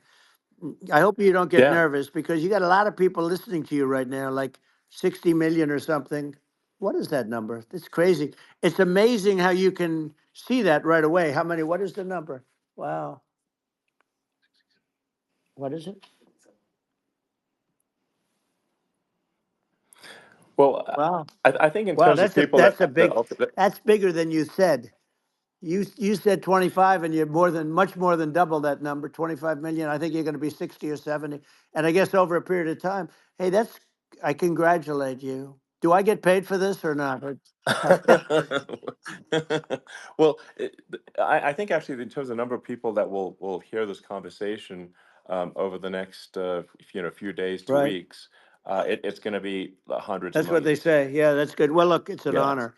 Yeah, I just asked this, are you better off now or were you better off when I was president? Nobody's better off now. People, we put out polls on that and nobody's better off now. Inflation has killed it. And they also feel very unsafe. You look at what's going on with a lot of different things. You look at the riots we had at the Yeah. colleges over, I mean, it's ridiculous, but Right. all of the riots, they just feel unsafe. And now they really feel unsafe because you have a new form of crime. It's called migrant crime. I call it Biden Well, migrant yeah. crime. Maybe I'll call it Well, Kamala migrant crime. But I mean, with all these things, I always try to get to the ground truth by just asking people. And my mom lives in New York, and I was like, Mom, do you know, have you, any of your friends, been attacked or assaulted? And she said, yeah, three of her friends in three it's separate crazy. incidents were assaulted just in recent months, just walking around the streets of New York. And I said, well, what happened to the people that assaulted them? Oh, nothing. They got away. Like, and they just They know that always get away. nothing's going to, and they don't even bother reporting it because there's not, they know that they're not going to, people are not going to get prosecuted. They just let, violent criminals out in New York The only one with that gets zero avail. prosecuted is Donald Trump. They don't get, they prosecute Trump. Yeah, I mean it's just obviously messed Oh, up it's terrible. if violent criminals are being getting off scot Yep. free, and meanwhile New York spending massive resources prosecuting you, and it's like what's this, and I think the sort of sensible public looks at this and says, what the heck's going on here? This is obviously abuse of the legal system. Um, the legal system is supposed to be protecting the That's right. public from violent criminals, and it should be obviously allowing the public to make their own decision about who should be president, as opposed to, some, legal case. Once they start this precedent, because this can go on with the next one, I mean, this is a very bad precedent what they're doing in terms of, going after their political opponent. And that's all it is. It's going after their political opponent. Yeah, And then you get a judge who's, a strong Democrat. And I'm being nice when I say that, in many cases, crooked as hell.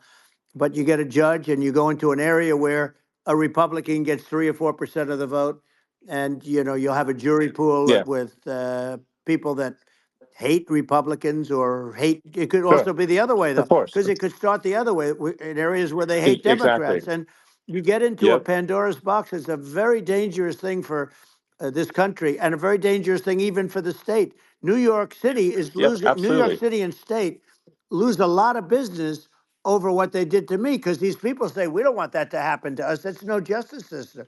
You have an unfair system of Yes. justice, and it's costing New York State a tremendous amount of money. People are leaving and companies are leaving, and they won't come back. So, all of that stuff is important. But the economy now is the big thing, and we can turn that economy up so fast, and people are going to be back again. We're going to get rid of Yeah, I think there's inflation. I think there's a lot of Right. opportunity. Absolutely. Absolutely. So And I just I want to think I I want to think congratulate you. You've done an amazing job. You have definitely got a fertile mind. We can talk. You and I can talk about well, rockets see, and, it's kind of you to say thank well, you. tunnels. We can talk about tunnels and rockets and electric cars. So many things. And now you're into the AI, and that's going to be another beauty, I'll say. So Yeah. it's an amazing thing you've done, Elon. It's an amazing thing, and I Well, congratulate you. I mean, thank you. And well, I mean, I just say here, here's to an exciting, inspiring future that people can look forward to and be optimistic and excited about what happens next. And that's the kind of future that I think you will bring as president, and that's why I endorse you. Well, I appreciate that. That endorsement meant a lot to me. Not all endorsements mean that much, to be honest. Your endorsement meant a lot. And, we have a phrase, make America great again. It's pretty simple, but it really says that we want to make America great again. And we can do it. We can do it now. but if we were going to suffer another 4 years like we've suffered for the last 4 years, I'm not sure the country can ever come back. That's how bad it is. It's so bad. We have to do a lot I of think that's a things. very real Yeah, risk. it's a big That's a risk. very real risk. Yeah, And it's, I'd just like to note to people listening, like I've not been very political before, and if you look at my record, I've actually been. I'm not like sometimes they try to paint me as like a far right guy, which is absurd because I'm like making electric vehicles and solar and batteries helping with the environment, and I actually I supported Obama. I stood in line for 6 hours to shake Obama's hand when he was running for president, and so it's not like I'm like some sort of dyed in the wool long term Republican. I call myself uh, historically a moderate Democrat, but now I feel like we're really at a critical juncture for the country, and uh, I think a lot of people thought the Biden administration would be a moderate administration, but it's not, and obviously we're just going to see an even further left uh, administration with Kamala. That's my honest opinion. I mean, her dad is literally. I mean, she was brought up as an actual. Her dad is a Marxist economist. You can Google it. I mean, it's not a. We're not making this up. That's how she was brought up. So. And we want to have a future that is prosperous, and I think we're just at this critical juncture, and I think this is a case of the America is going to at a fork in the road, it's true. and I think it will take if the path to, like you are the path to prosperity, and I think Kamala is the opposite. Then that's my honest opinion. I'm gonna get attacked like crazy, and I've also experienced quite a bit of lawfare myself. And but I'm just trying to tell people my honest opinion, and I haven't been really active in politics before, and I'm just trying to point out that my track record historically has been moderate, if not moderate, slightly left, and so this is to people out there who are in the moderate camp to say I think you should support um, Donald Trump for president. And I think it's actually a very important junction in the road, and we're in deep trouble if they don't, if it goes the other way. Well, I want to thank you, and I actually always did think of you as somewhat left. I must say that. So it's Yeah. even more of an Well, that's honor to have yeah. your endorsement. I know how strong you feel about it. But when you think of her, San Francisco, 15 years ago, I had a great friend, Bob Tish. He said it's the greatest city in America, and now it's not, it's almost not livable there. And California likewise. And she was involved in the destruction of San Francisco and the destruction of California, and she will be involved in the destruction of our country if people are so unwise as to elect her. And I hope that doesn't happen, and I hope the elections are going to be run honestly, and we're going to turn this country around. We're going to do things that, and we can do it fairly quickly. And we have to get rid of the criminals that have been, given to us by other countries as they laugh. They laugh at Yeah. us. They think we're stupid to accept these people. These are radical, stone cold killers in many cases and terrorists. And they're in our country by the hundreds of thousands. Yeah. And we have to take Yeah. them out. Yeah, I mean, if I could summarize it, perhaps, I think these are issues that I think most people in America would agree with, which is that we want safe and clean cities, we want secure borders, we want sensible government spending, we want to restore both the perception and reality of respect in the judicial system, just stop the lawfare, and I think that's like, and how are those even right wing positions? I think those are that's just common sense, and that's I mean, would you agree with that? 100%. I don't understand, the whole, they call it progressive. They don't like the word liberal anymore, but call it liberal or progressive. I don't understand how somebody could say that it's okay for them to empty prisons into our country. And again, I told you their Yeah, crime rates definitely all not over the world okay. are going way down, which makes sense. In fact, the next time what we'll do is if something happens with this election, which would be a horror show, we'll meet the next time in Venezuela because it'll be a far safer place to meet than our country. Okay. So we'll go, you and I will go and we'll have a meeting and dinner in Venezuela because that's what's happening. Their crime rate's coming down and our crime rate's going through the roof. And it's so simple. And you haven't seen anything yet. because these people have come into our country and they're just getting acclimated, and they don't know about being politically correct law enforcement or lack of law enforcement. And our police, I have to just end with this. We have great police, we have great law enforcement, but they're not allowed to do their job. They have to be able to do their Yeah. job without being destroyed. Well, absolutely, and it's obviously demoralizing if you're a police officer risking your life to to arrest violent criminals who could kill you and do kill you sometimes, and then you arrest the violent criminal and then the DA doesn't prosecute and they just let the guy out. Right. Well, then like why should a police officer risk their life uh, to arrest a violent felon Well, even worse, if Elon, nothing's going to happen? even worse, they prosecute the police officer. They go after it and they prosecute the police officer and they take away his pension. They take away his Yeah. job. He loses his family. He loses his house. Well, I thought it was very telling, like incredibly telling, that when there was that case where sort of a gang of thugs beat up police officers. I think it was in Times Yep. Square in New York, and and then nothing happened to those guys. They were let out, zero bail, and I think a bunch of them were given free tickets to California. Well, what is I mean, that is a gross indignity against the United States, and that's how, I mean, this is insane. Like, have we lost all pride? What that how can such a thing be allowed to occur? I've never seen anything. You know? We see where they get shot. It's a very dangerous profession, but it's something they're very proud of, and they want to be able to do their job. But I've seen them get shot. I've seen a lot of things, but I've never seen where these guys are standing in the middle of a big street, everybody watching them, and they're literally boxing, like punching, stand up fighting a police officer. There were two of them, and you Yeah, had about six yeah, of yeah. these guys, and they're punching the hell out of them. And in their own country, they would be dead if they did that. They'd be shot. They Yes. would be shot instantly. And they come from these countries, and it's taking them a while to realize that we don't do that in this country. But in their own Yeah, country, if they stood on a street and had a fight with a police officer, they would be shot. There's no political correctness, and yeah. It's it's just such a sad thing to see. And that's the reason you have crime, we by the way, yeah, because we don't do anything about yeah. it.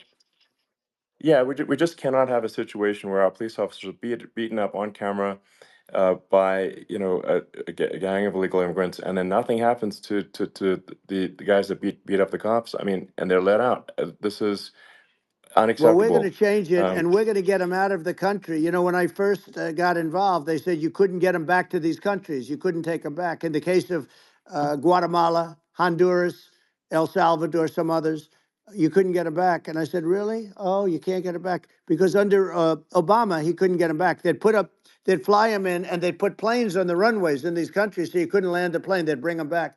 And the generals told me, sir, we can't bring them back. The countries won't accept MS-13 gang members. They won't accept them. And I said, really, how much do we pay these various countries in terms of economic aid, which is also somewhat ridiculous? And the answer was $750 million. I said, good. Tell them they're in default. They're delinquent. We're not paying them anymore because they won't accept yeah, their. it's And you know what happened? They all called me, yeah, every one yeah, of them. They said, we would be honored to take them back, sir. We would be honored. It was so easy. But it's one of those things. And we got them back. We took in so many, the MS-13 is probably yeah, the worst gangs in the world. They're the most vicious, violent. We took them out of here by the thousands and got them out of here. And their countries took them back. And because I said, you're not getting any more economic aid. And once I said that, they were nice. They wouldn't take them back for yeah, Obama. They yeah. wouldn't take them back for anybody. And now we have a problem because we have this guy, and they don't take him back anymore with Biden because they don't respect him. Yeah, yeah. It's just gotta be done. We just can't have uh whether they're citizens or not citizens. We can't have, because they won't prosecute citizens either. Not just illegals. So that if you can't have violent, repeat violent offenders that are not that don't get That's incarcerated, right. because they will obviously, by definition, continue to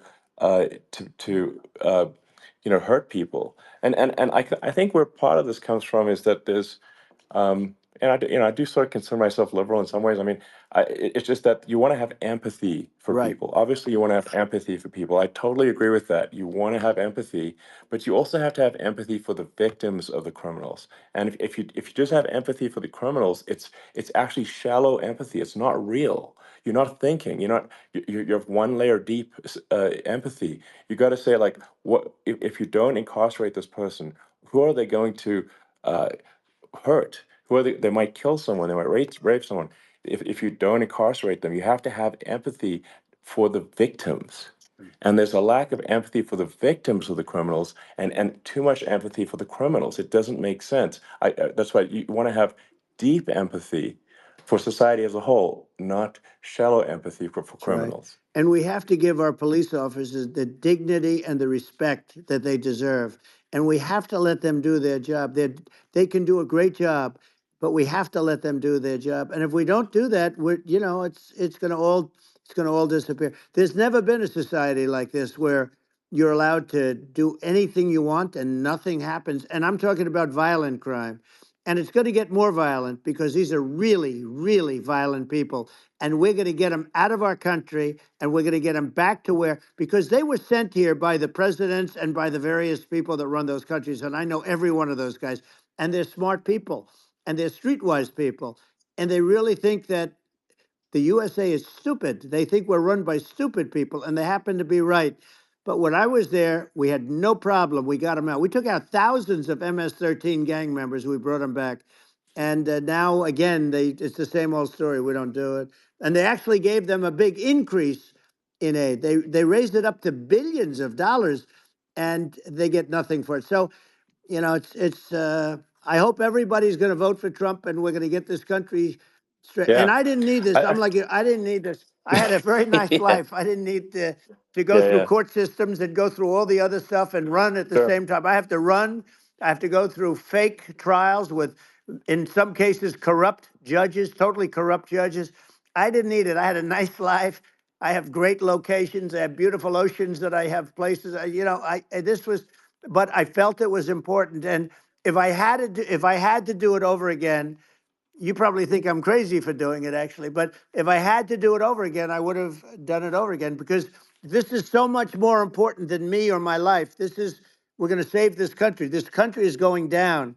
And these people are bad people that we're running against, and they're liars. They make statements. They do things that are so bad. They say they're going to make a strong border. They say they've been great on the border, and they've been the worst in history. They say they're Yeah, going to it's stop horrible. Like crime, the and facts speak for themselves. The it's so facts incredible. speak for themselves. Like it's gotten to the point where people just don't even bother reporting crime in a lot of That's cities right. because they know nothing is going to happen. Um, that's what I hear anecdotally from people all the time. So it's just my values. I'm just saying to people out there, like the things I think are important for the future is like we've got to have safe cities, we've got to have secure borders, we've got to have sensible spending, and we've got to have deregulation, and Right.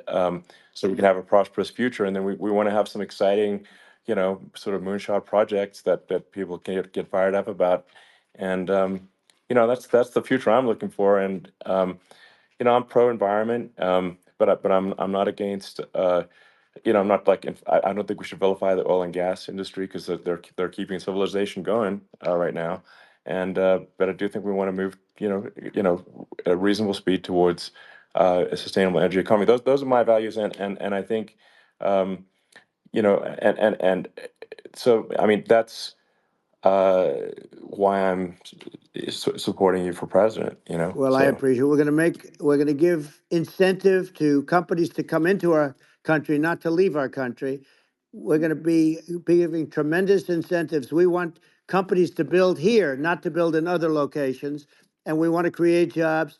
And again, it's about the American dream. You don't hear about the American dream anymore, Elon. You don't hear. You're the American dream in the truest sense, but you don't hear about the American dream anymore, and you're going to hear about it. People, they need that incentive to go out yeah, and do it, and they're going to love their lives. I mean, they're going to look forward to getting up in the morning and going to a job that they love, not a job that they can't stand, or not any job at all where they have no money, where they yeah, literally have no money, and then they end up with violence and lots of other problems.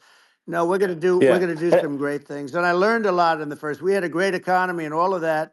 We rebuilt the military. We did so much, but I also learned, and I also learned the best people. I learned the good people, the smart people, the dumb people, the people that can do things. The people, you learn. When I first came in, I tell people I was in Washington D.C. only 17 times, according to the fake news media. I was in 17 times. I never stayed over, and you don't know people. You rely on other people to give you names, and then you realize the people you relied on weren't so good. Now we had great people, but we also had some where I wouldn't have, used them had I known. Now I Yeah. know everybody, and I think we're going to really turn things around fast. We have no choice, otherwise we're not going to have a country. And I really appreciate this. Has been to me, it's been a lot of fun being with you. You're an amazing guy. You've done an incredible job and a great inspiration to people. A great inspiration, and I hope you keep going and just continue to do well. And we're going to have a big election coming up. And I think November 5th will be the most important day in the history of our country. I think that election will be the most important election. And I think it'll end up being maybe the most important day in the history of our country because if Yeah. we don't win, I just feel so sorry for everybody. No, I think we're at a fork in the road of destiny of civilization, and and I think we need to take the right path, and I think you're the right path. So I think Well, that's what it comes down to. thank you very much, Elon. It's a great honor, and we'll do it again sometime. And it's been really fun, and I hope you got a lot of viewers. I hear you got a lot, but I hope you Sure. got Yeah. I know you got a lot of them. So I appreciate it. I'll see you soon. All right. Sounds good. Thank you. Thank you, Elon. Thank you very much. Bye.